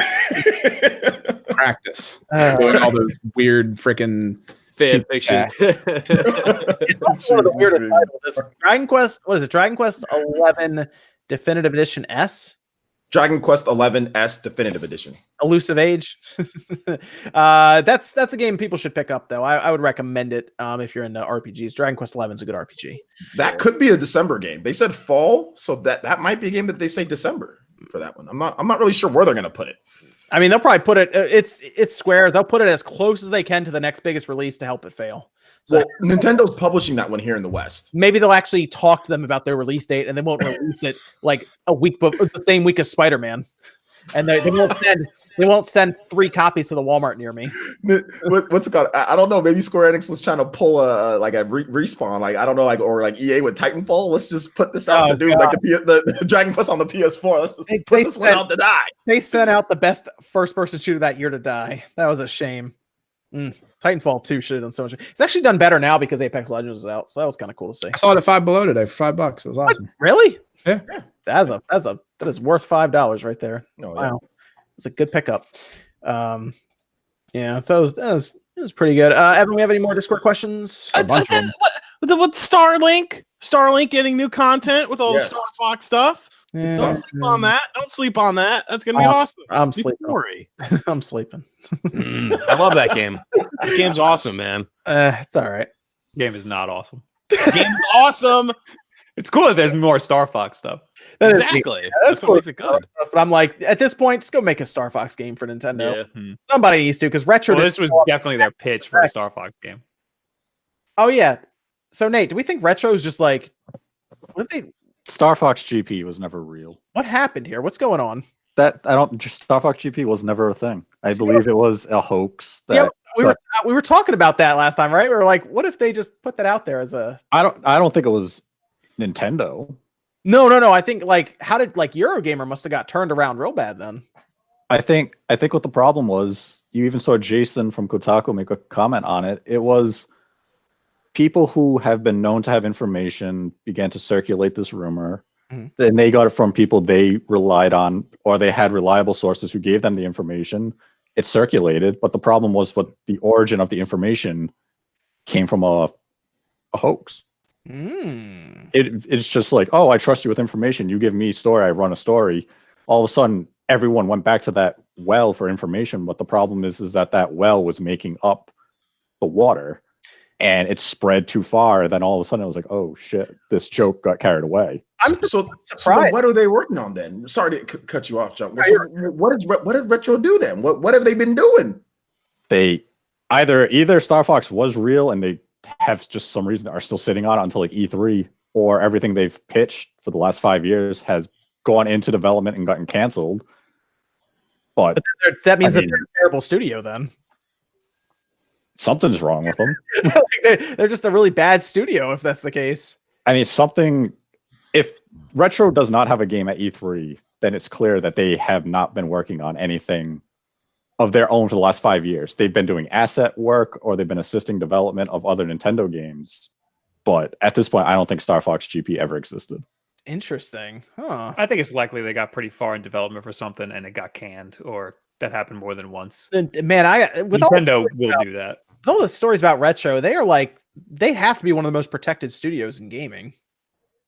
Like, if Nintendo's canceling their projects, keeping them around, if they would have canceled their projects, why would they give them Metroid Prime 4? Just because of the rapport they know how to do Metroid. See, it's weird because Retro, a lot of the people from the original trilogy are no longer with the company. It's like going to Rare and saying, here, make Donkey Kong Country again. And they'll be sitting there saying, none of us ever worked on that franchise. There are it's a name now. They have Maybe it's like a Viking funeral. They're just like putting it in the company. They're going to push it out to sea and just light it on fire. but like Metroid, they like Metroid Prime 4 needs to be good. Like it has to be good. And if you have a studio that keeps making games that need to be canceled, why would you give them? Well, canceling a game doesn't necessarily mean that the game's bad. It could just mean that it doesn't make sense to release at that time. Maybe they're holding it. Maybe it doesn't work with their specific IP. Yeah, it could be that they kept failing to reach milestones at certain times where Nintendo said, we're not funding this anymore. This isn't progressing the way we want. Stop what you're doing. We're going to give you Metroid Prime 4 because that's not progressing well. You guys made a good pitch. Here's the project. I mean, stop making Star Fox run on the ground. He doesn't do that. Yeah. we really, there's no information coming out of what was going on at Retro since the release of Tropical Freeze. It's interesting. We'll see if they're not E3. There's a problem. Something happened, and that'll probably be a story we hear about 10 years from now. So what's happened is probably that whatever they were working on is being pushed way back, and now they got to work on Metroid Prime. Yeah, but I mean that they haven't done anything in a while. So and I mean they're not a huge company. It's not like people said like, oh, they can work on all the. At most, they can handle 2 games at a time, but it's still been 5 years, and they have nothing to show for. They have nothing. There's no way it's in there with their thumb up their ass. They were doing something.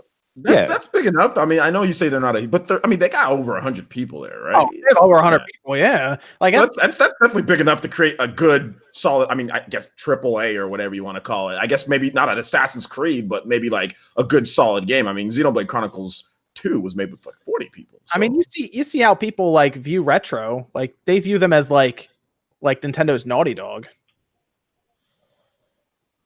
So, like, I don't think Sony would have Naughty Dog sit around for 5 years not do anything. I mean, I think Retro has that view because they're really Nintendo's only big Western studio. I mean, that's the thing though. All their games do well, but we just talked about all the games they could have canceled. It's like, what do their games look like? Retro's games do well critically. Yes, they don't do well sales wise. People don't. I mean, what's their best-selling game? Metroid Prime? No, Donkey Kong Returns on the Wii. Returns on the Wii did great. I mean, that's the Wii. It was a sales monster due to the size of the user base. But otherwise, their best-selling Metroid game was Metroid Prime 1, which only sold a couple of million. It's not like they're making IPs that sell 10, 12 million copies, routinely. Tropical Freeze couldn't even hit 1 million on the Wii U. Yeah, it was the Wii U. It's terrible. But it still isn't. It sold 1 million on the Wii U. It eventually crawled its way there. Yeah, it eventually. Even on the Switch, the game should have sold 8 million copies on the Switch, and it's still not doing it. I mean, it's a port. So. Still, but nobody played it on the Wii U. That's true. It's the best 2D platformer of the last decade, and nobody cares. Yeah, I don't know. Mario over 2 million in less than. It's just it's weird. Retro, they make great games. They're like Platinum. They make these awesome games, and then nobody's there to buy them. Well, people will be there to buy Metroid Prime 4, we would think, right? People are going to buy Astral Chain, damn it. I'm going to make sure of that. I think Astral Chain will sell well. Because I'm not really I'm not a Platinum fanboy by any stretch of the imagination, and I'm definitely not an anime fanboy by any stretch of the imagination. But literally that whole trailer, I just kept like screaming at my monitor, "What the fuck is this? What the fuck is this?" Because it just looks so awesome. Like I think it has enough. I think it has enough mainstream crossover. What's that? What's the process of getting Sean Long kicked off of the podcast? This is what he just said right now. File a complaint with HR. Platinum game. You just hurt my soul right now. Like that's literally that you're saying that you hate me right now. What's you just said? No. He just hates everything you stand for. It's yeah. I'm joking. So overall impressions of the Direct, good, bad. It was a good Direct. People complain because there was Animal Crossing wasn't in it. Okay, just because Directs they're not Bud Light. They're not. Directs are for everybody. They're not for the few. It's not a personal pan pizza for it's not the games I wanted, so I don't care about it. Like shut the hell up. I see a lot of people complaining that there's Oh, I only liked 4 of the games that are in that direct. That's what blows my mind. Usually when a direct comes out, you like one of the games and you're like, this is the best thing ever. Here's the thing that I was thinking the other day. If everyone woke up that direct morning and there wasn't going to be a direct, we weren't going to get any of this huge 35 minutes full of games, and Nintendo just randomly dropped trailers for Mario Maker and Zelda, that would have been a fantastic day for every Nintendo fan, and no one would have complained. But because it was in a direct with 20 other games, that direct sucked. I don't get it. I don't understand how anybody can thing though. I don't understand how anybody can say the direct sucks. Sorry. You don't mess with Animal Crossing fans. Well, I mean, the thing of it is Nintendo didn't promise they were going to show Animal Crossing. They didn't. All they said they were going to show was Fire Emblem. And people were like, "What happened in Metroid Trilogy?" It's like Nintendo hasn't even said the words Metroid Trilogy yet. I mean, the main thing of it is a direct should have updates on stuff we know about, surprises from third-party developers, and surprises from Nintendo. And there was huge games announced that we did not know about. There was games maybe we expected, like Super Mario Maker 2. There was games like Astral Chain. There was games like Link's Awakening getting remade. And then you had these offshoot Dead by Daylight. Like, who the fuck thought Dead by Daylight? Yeah, but on the Switch, and same day drop. But it didn't have a trailer for Animal Crossing, so that makes it the worst piece of shit Nintendo's ever aired over the internet. We know that Animal Crossing is coming. Like, I love Animal Crossing. Maybe the direct we get next month will have that. Can you wait 4 weeks? No, because then that's going to be a terrible direct because they didn't show Tom Nook playing a guitar sitting on a bench collecting money. They didn't show any more Fire Emblem in that direct. They just showed Animal Crossing. It sucked. See, directs are it's half the base says this was the greatest thing ever, and the other half say, well, that was terrible because Nintendo didn't announce Mario Maker 3 with New Super Mario World 8 with Yoshi eating Cookie Island and Kirby sucking them all up into a game and shitting out an egg that becomes Bayonetta 6. we skipped 4 and 5. Yes. That's what people seem to want though these days. Everything is like now. They want everything now. They want to watch their Netflix shows all in one big 8-hour block. They don't want to have to wait. You say nowadays, but that's been building for decades. Yeah, of course. But I mean, these directs are a perfect example of that. Like, you don't get the exact thing you wanted right now, so it sucks. Why wasn't Grand Theft Auto 8 in the direct? Why wasn't Halo 5 in the direct? Why didn't Nintendo announce their acquisition of Sony and the PlayStation 5 and saying they're releasing a PlayStation 4 portable that connects to the friggin' Switch with a USB cable that powers the Earth with never-ending solar energy? God, Nintendo, get with the times. I want this whole video. I want like 10 minutes of you just like this. That's why I keep telling Nate, man, you gotta make those videos, man. Like just that. Yeah, Nate's entire rant about the Grinch leak. What if you missed that? Why wasn't the Grinch in this direct? It went viral online, and I'm like, dude, you should have put that on your channel. That would have worked too. Somebody put like sad music behind it too. It was great. I mean, maybe the Grinch should have been in this league, and people would have been like, "Oh my god, this is the best direct ever." The Grinch appeared, voiced by Benedict Cumberbatch. I love this direct. I hope Animal Crossing has Benedict Cumberbatch voicing the villager.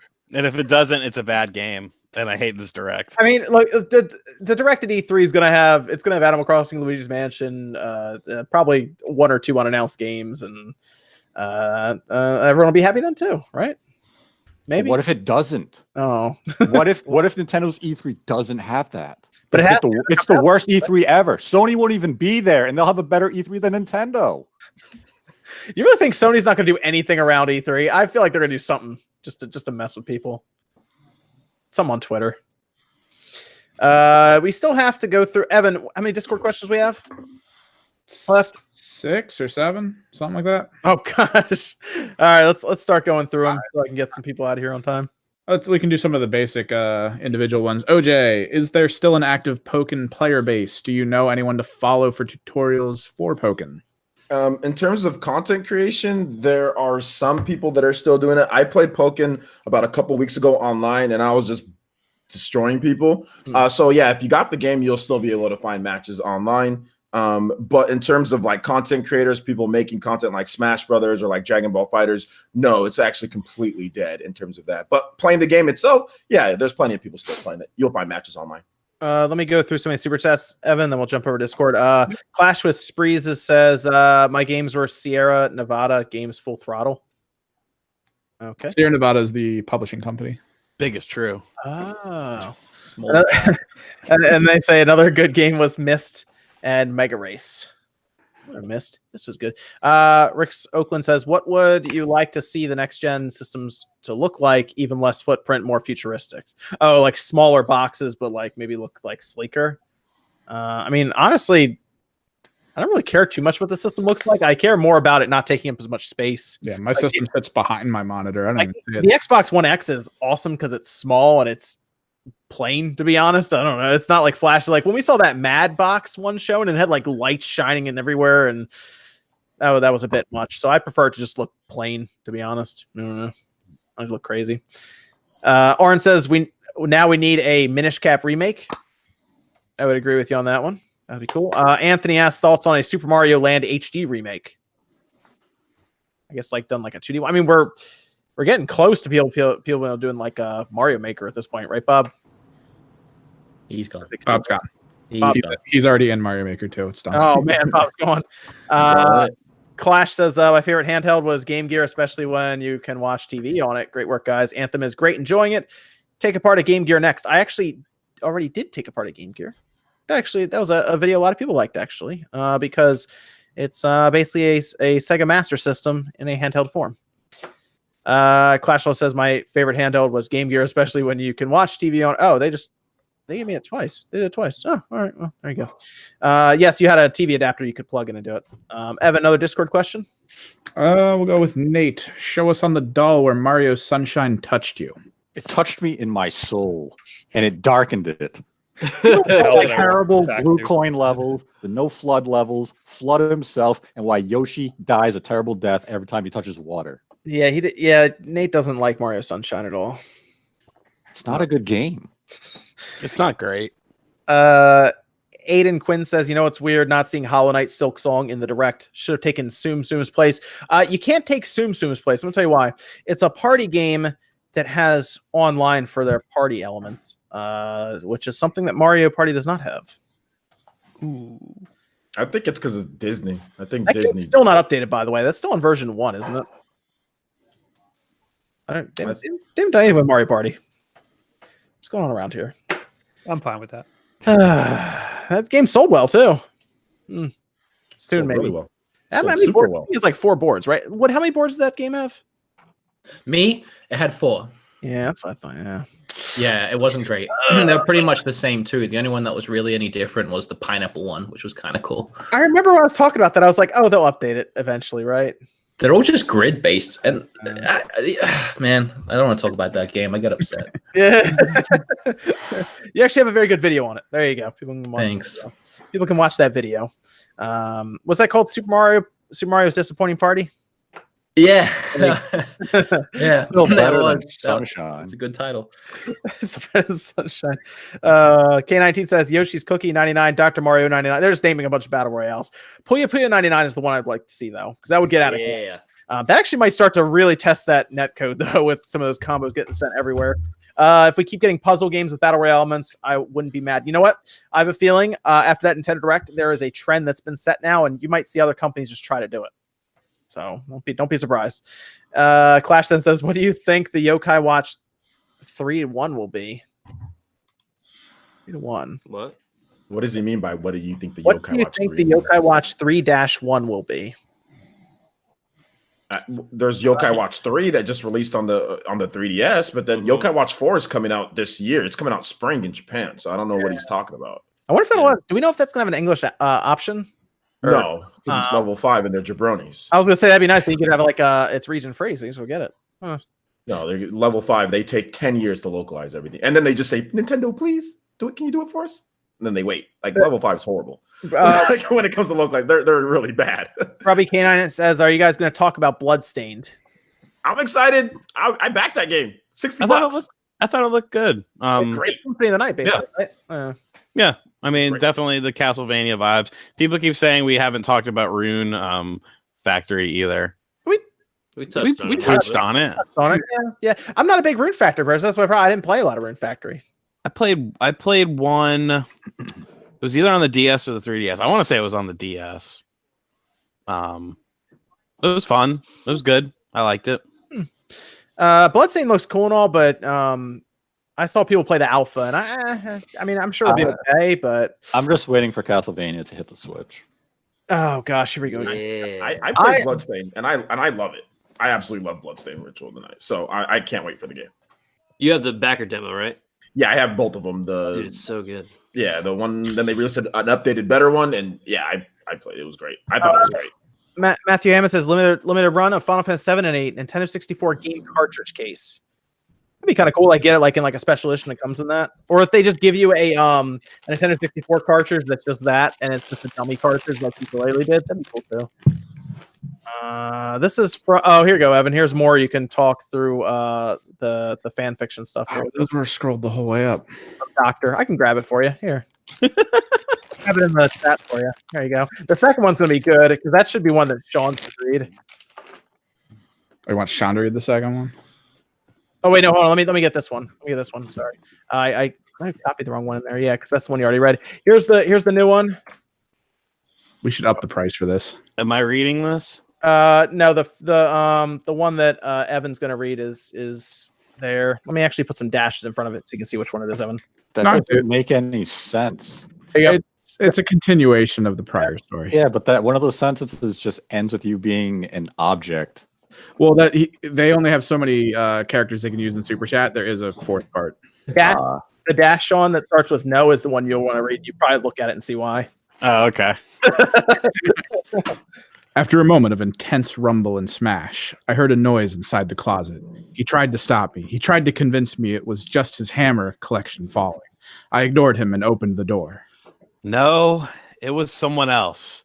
No, anyone but him. Everything goes black. Crikey! He didn't even pay attention. He's in his own little world.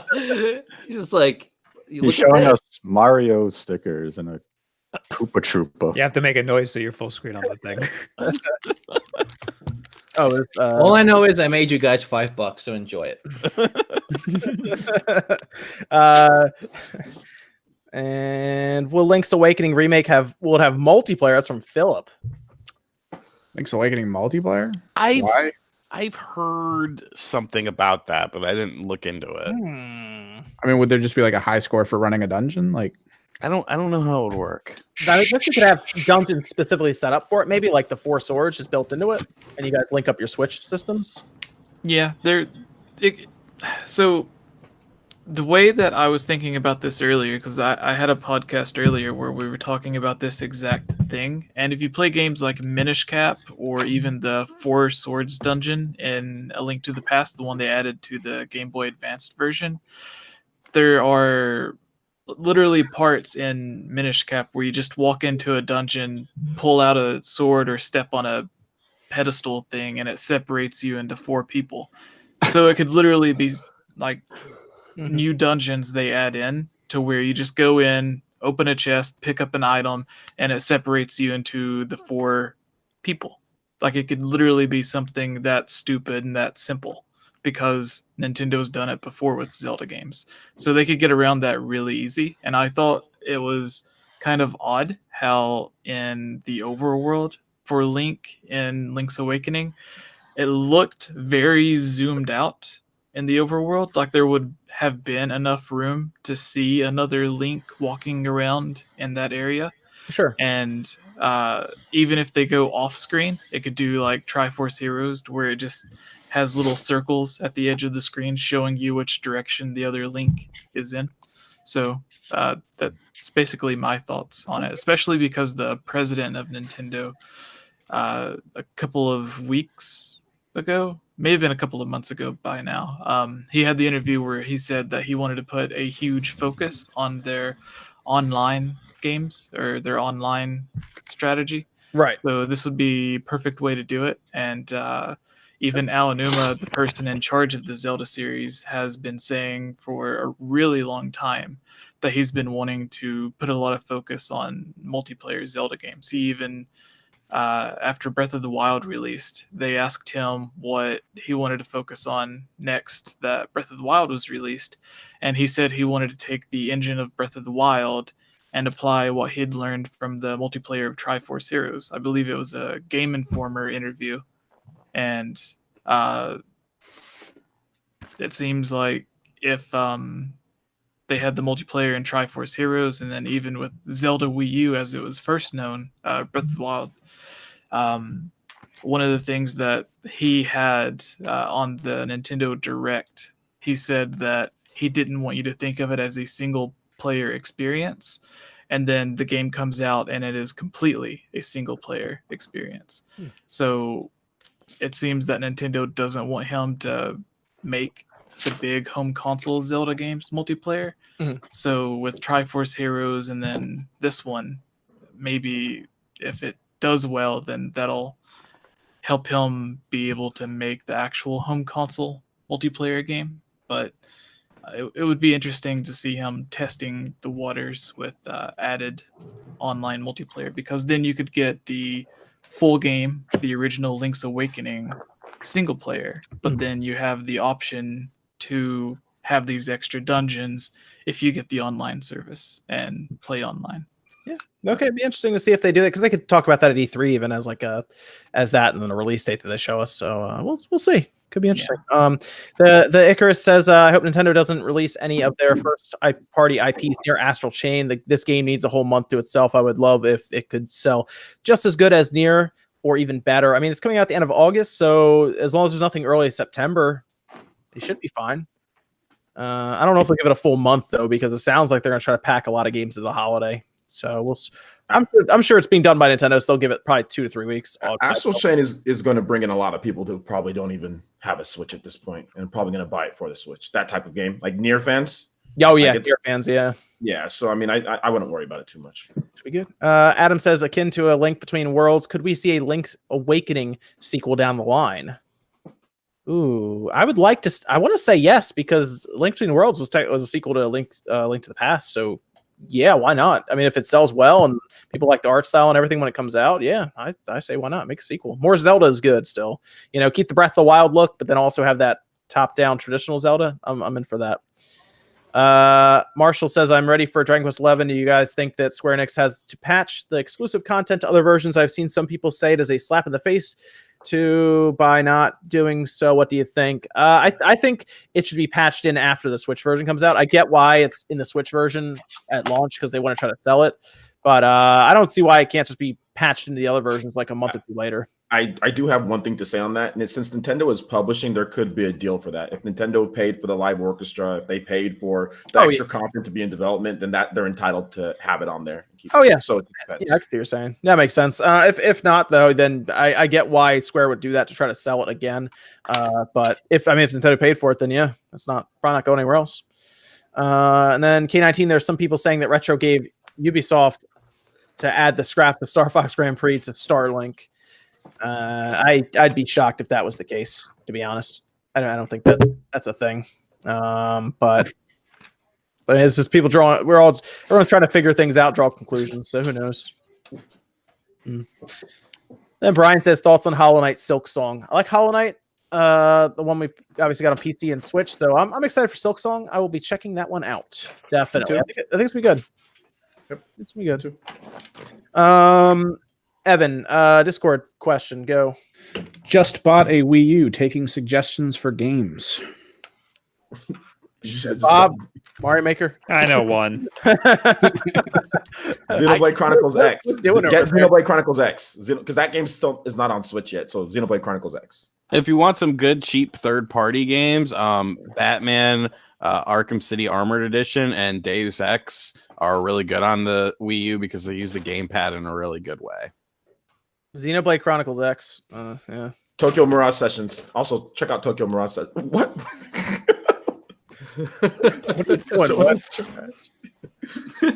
We talk about the Wii U, and then all of a sudden the trash can comes out. It's where it belongs. Oh man. Mario Maker 2's not out yet. Not going in there yet. Getting real on the podcast. Oh man. At this point, get a Wii U for collector's purposes, I guess, because there actually weren't that many out there compared to other systems. The I think Vita, the white one's gonna be rare. the Vita is actually getting semi-hard to find now, believe it or not, in like the wild, unless you go online and try to find a good working one. So there you go. Found one. What's that? A Vita? Yeah. The worst Switch. The worst Switch. Oh man, I like the Vita. The Vita was good. It was a cool system. It was an RPG machine. It was pretty good for They that. get weird if you don't play them after a while. I think you have to like take the SD card out and put it back in, or else it won't boot or something. Well, mine's gonna be weird. On the Vita? Yeah. For the SD card, you mean that overpriced? What did they? Oh, sorry. Or- Yes. Sony Whatever memory it's called. card. The 64 gig was like $100 or something. I was like, my gosh, all right, that's Sorry, I'm over here living in 2019. I didn't. yeah. What's the next Discord question, Evan? What refund policy should Epic introduce to compete with Steam? Either 2 weeks or 2 hours. So 2 weeks of owning without playing, or 2 hours of playtime. And then you can. It's basically what Steam does. Isn't Steam 3 hours of that? Is it 3 hours? I thought it was 2 hours. Because maybe it is. Okay, I thought it was 3 because everyone was complaining about the RPG Maker games that came out that were like 3 hours, 45 minutes long. People started to play around with that, yeah. Where they started to try to just outpace that refund policy. So maybe they did extend it, but they need a refund policy, that's for sure. They don't have anything, I don't think. So they don't even. You can't even leave a review there. So yeah. Only a few more left here. Jumpmon says, I'm excited for Rune Factory 4 and 5. That's good. I think there is an audience for that game. So Absolutely. it's kind of like it is kind of like Stardew Valley, but just I think there's more combat and some more options to it. But I remember the people who did Stardew Valley talked about Rune Factory as one of their inspirations for it. So Rob says, why no talk about Mortal Kombat 11 being released on time? Most because I kind of expected it to be released on time, to be honest. I didn't. Everyone was talking about a delay, and I'm like, why are we talking about a delay when nobody has said anything about a delay? We're just assuming. Yeah, there was no. They kept on saying it was April 23rd, and there was the only thing they were talking about was like retailers get stuff wrong all the time, guys. So that's the reason why I don't know. People were making it seem as if it was fact when it wasn't. It never was. And Mortal Kombat, Ed Boon, nobody ever announced it that way. So David says, pretty sure mostly everyone has thought of it at this point, but what's the feasibility of a Metroid Prime VR? So there's another VR question in here that we can finish off with as we go along. So let me come back to that, David, because I think that's going to be brought up real quick. And then B Rob says, Nate, your epic rants just got you a sub. Also good to see all these awesome gaming YouTubers in one place. You're doing God's work, Spawn. Thank you. Thank you, Rob. And yeah, there you go. Nate, you got to do your epic rants, man. And then Sakon10 mentions that Atlas is transphobic at boycott. Someone explain that to me. They're talking about Catherine and one of the endings in Catherine, because the new character that's added, Rin, she's trans, and apparently there's a really trans. I mean, I haven't read completely into because I don't want to spoil the game for myself. There's a character in it that from the first one that was talked about as you see it in the cutscene at the end that they showed off. Somebody put a spoiler and everything up, where there's one of the characters in the first one that is alluded to be transgender, and then in this new one of the endings they added, they showed that it was supposed to be a better life, and they never transitioned then. I was reading something. Yeah, that got people really, really mad about it. I still have to see more about it, but yeah, that really didn't sit well, obviously. I was reading an article about that earlier where someone was trying to correct a lot of misinformation about that, and they said that cutscene took place in the past before they began. That's what I wanted to make sure, because I haven't played the new one yet or anything, and I know how they can get thrown around online. I got to play it for myself, because I'm going to play the new one because I liked it when it was out on the 360. So I'll play it again to see. But yeah, I wanted to see for myself before I went down that rabbit hole. So. But yeah, there's a whole thing going online right now with it. So I'm surprised. I don't know if Atlas made a PR statement or anything for it. I don't know, but who knows? And then the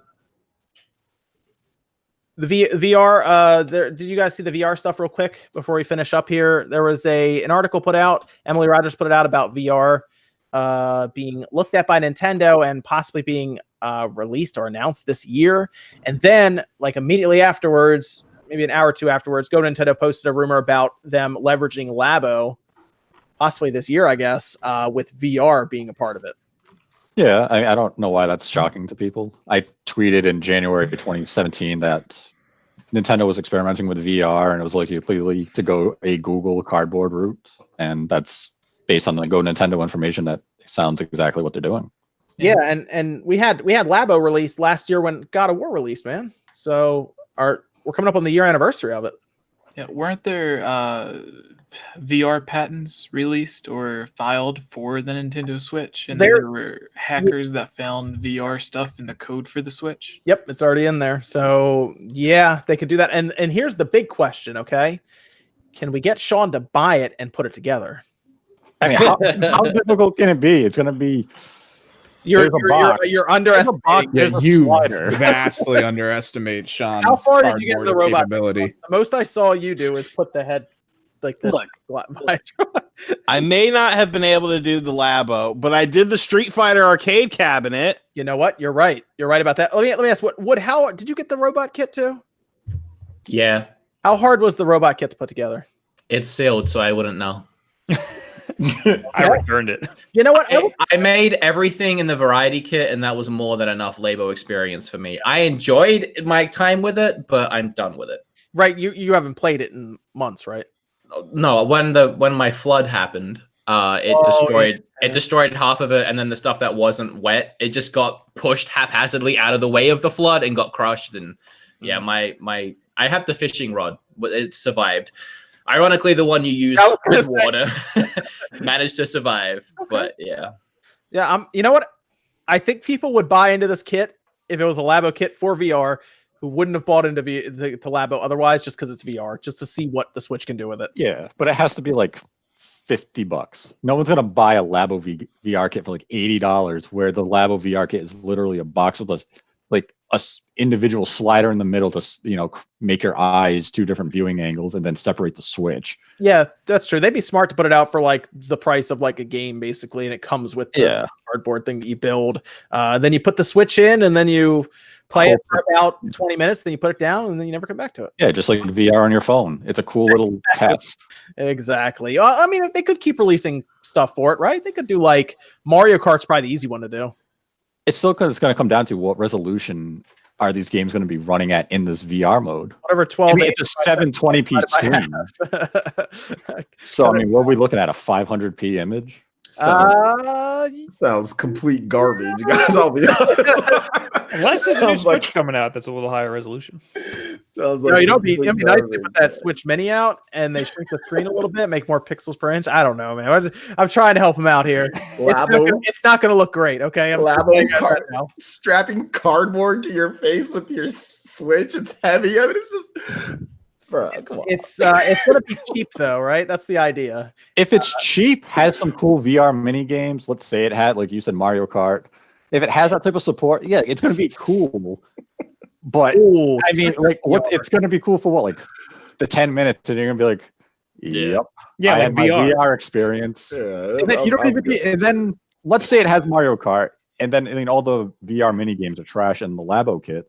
I can just buy a box and put like a thing there, or I could buy that crappy plastic shell they made like last year for that just straps it to your head and it looks like giant goggles. And it's just gonna be like that Walmart. I'm gonna play Mario Kart. But you might need the software though. Because they didn't release Labo digitally. Yeah, but if it's Mario Kart, then I shouldn't need it. It should just be like you don't need the Labo software to do the fucking Labo cardboard wheel to play Mario Kart with it. You just need the cardboard wheel. Yeah. So if they just update the game with a VR mode, I can just get a crappy pair of like swimmer goggles. So they'd have to announce this thing. Like, when did they announce Labo last year? They announced it, I think, this week in February. So like 1 year ago exactly, and then it came out April 20th. God of War Day, baby. Yeah, 420. Yeah. People got stoned, bought God of War, realized you couldn't jump, bought a Labo, and said, "What the hell did I do today?" People got stoned and bought a Labo. That's what happened. Yeah, and they're like, "Oh my god, I made a race car." Then you realize they sucked. Are we done with Discord questions, Evan? Not at all. Okay. I'm keeping people here late, but go ahead. All right, we'll try to tear through them. What is the future for Paper Mario and the Mario and Luigi series? They're never going to make another one again. Never happening next. I would like to see them give Paper Mario the respect it deserves. The GameCube one, that is. The other ones can... Yeah, I mean the 64 one too, but you know the newer ones. Yeah. But I would like to see them go back to their roots and release another one like the GameCube one. What will happen to series that are normally known for being on Game Boy and DS and 3DS, since that's all pretty much going away in the future? What titles do we want to see migrate? This team should be combined. I mean, the first one was Pokemon, but that's already migrating at this point. Fire Emblem's already done. I mean, all the Animal Crossing, Luigi's Mansion, they're all just working on Switch games. It's just all going to go to Switch now. Yeah, I mean that's the best way to do it, right? That way you have a ton of games coming out. You don't have a 3DS and and a Wii U. You got everything combined, so it'll be a ton of games coming out. That's what'll happen though. Anything you think of that's worth selling, maybe they'll do a Kid Icarus like you want, OJ. But yeah, everything worth selling, they'll just move to the Switch. Absolutely. All right, and then have we become obsessed with remakes and sequels? Why not as much hype and chatter for new IPs? Even though for this direct, we talked a lot about Astral Chain and all that. I mean, I feel like there's still a feel for it. It's just vocal minority, I guess, at that point. It keeps going like, yay, sequels. I mean, it's fun to see the old games in new light, new graphics and everything, and maybe new ideas and quality of life stuff. But we still like the new games because you never know. The new game could come out and that could be the next series. Like when Splatoon came out on the Wii U, you never thought it would get to this point. So there you go. Or Modern Combat. Or Modern Combat, man. That's going platinum right there. Modern Combat, man. Millions of copies. Ain't wrong. Does that game have voice chat at all? I don't know. It has a messaging. It has a messaging system in game. You can't even fucking do that on the Switch. You can send messages to people on this. The SDK. Oh man. All right. I was playing Modern Combat right now during the podcast. It sucks. Yeah, I had fun. You're gonna pick it up again. You're gonna play some online matches again tonight. Oh yeah, I'm gonna play some more. It at least has a party system, right, Sean? No, you can invite people in, right? Yeah, it has squad mode. See? Oh yeah, it does have squad mode. That Crackdown 3 doesn't have that, so there you go. See, it's a better game than Crackdown. Oh man. Clash real quick says March 1st they have a yokai announcement. Yes. Localization release date. I don't know. No. New monsters, new creatures. What do they call them in the Yokai Watch? I'm not in the Yokai Watch at all, man. Probably new physical things you can buy to show off your love for yokai. Level 5 doesn't have a localization department. Oh, they literally don't have one. Nintendo, right? It's literally they don't have a freaking localization department. I'm honest to God, they don't. What's next Discord question, Evan? That's what we got. All right, we're good then. Very cool, very cool. Went a little longer than I thought it would, but otherwise it was pretty good. Let me go around here, Bob. Where can they find him, man? YouTube.com/Wolfden, WULFFDEN, and Twitch.tv/Wolfden. I'll be playing a lot of Mario Maker before it comes out and when it comes out. Okay. And I saw you got announced for Too Many Games, so you'll be there. Yes, and there's also a panel at PAX East called we're doing our show, The Backlog, live here at PAX East, and if you're going to be there on that Sunday. Cool. Okay. Yeah. Very cool. And then Evan on Twitter and everything. Yeah, Twitter. Just follow me there. I pretty much say anything I'm doing there for streaming or art or videos, whatever. Cool. Okay. And then Nate. Yeah, you can find me at Direct Feed Games on Twitter. A link to my YouTube channel is in my Twitter profile, where I have direct feed footage of games and the occasional discussion video or rant. But I don't use the word rant. I use the term voice of reason. Then OJ, where can they find you, man? Yeah, right here on YouTube. At Player Essence on Twitter. I'm going to be streaming some Smash tonight. So if you guys want to come by, watch some Smash, you can do so. Not going to play Modern Combat, dude?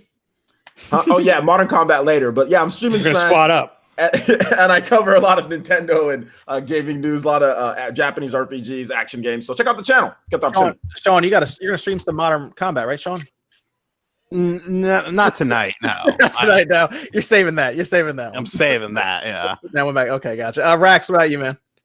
You can find me on YouTube. I'll drop a link in the chat there. So if you want to check out my channel, you can hit it up there. On Twitter, I am at Rax the Great, the number 1, at Rax the Great 1, and then on Instagram, it's just Rax the Great. Cool. And then Jesse, thanks for joining us. Where can they find you, man? Yeah, everything that I have, Facebook, Twitter, Instagram, YouTube, Twitch, everything, I got really lucky, is /GameOverJesse. So just search Game Over Jesse. Anywhere you go, you'll be able to likely find me or someone pretending to be me. You can find all kinds of Nintendo videos.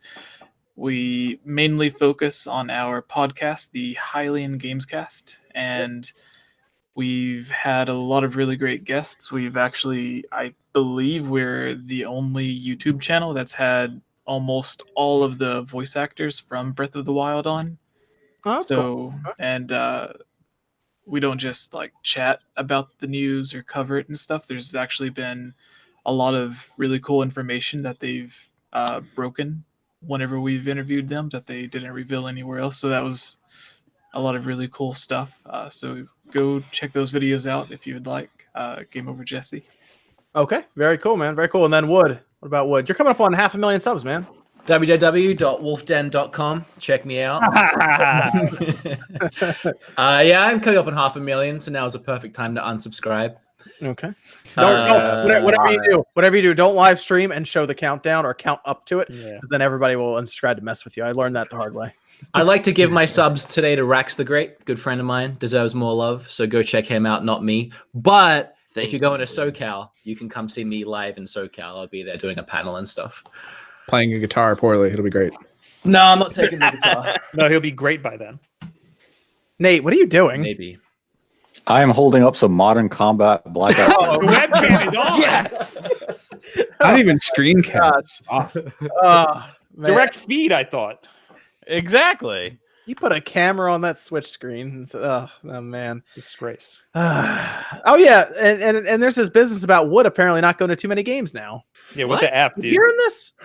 Jesse's girl. Sorry, it's stuck in my head. I can't help it. That's fine. It's too far. It's too far of a drive, man. Too far of a drive. Fly. Come pick me up. Just take an Uber. Yeah. Yeah, and then I can make a video Uber. I Ubered my way to too many games. Yeah, most expensive Uber ride to too many games. Oh man, that would be great. I guess that's it for the SpawnCast episode 98. You can find me at RGT85, by the way. I thought I had you. So close to getting away with it. You completely skipped me. That's why they skipped you. I'm closing in on 190,000 subscribers. So if you haven't subscribed, make sure you subscribe. I have a game room tour up next week. Obviously, I'm in my new place. I actually have a game room. I just set up streaming on my TCL 55-inch TV. So now I can watch the cable. I don't need another cable box. And I'm excited because I'm just going to watch The Simpsons all night. So loud. Yep. Noxious. Yeah. All right. Cool. Thanks, Sean. That's gonna do it here for SpawnCast episode 98. We'll see you guys next Saturday night, 9 p.m. Eastern time.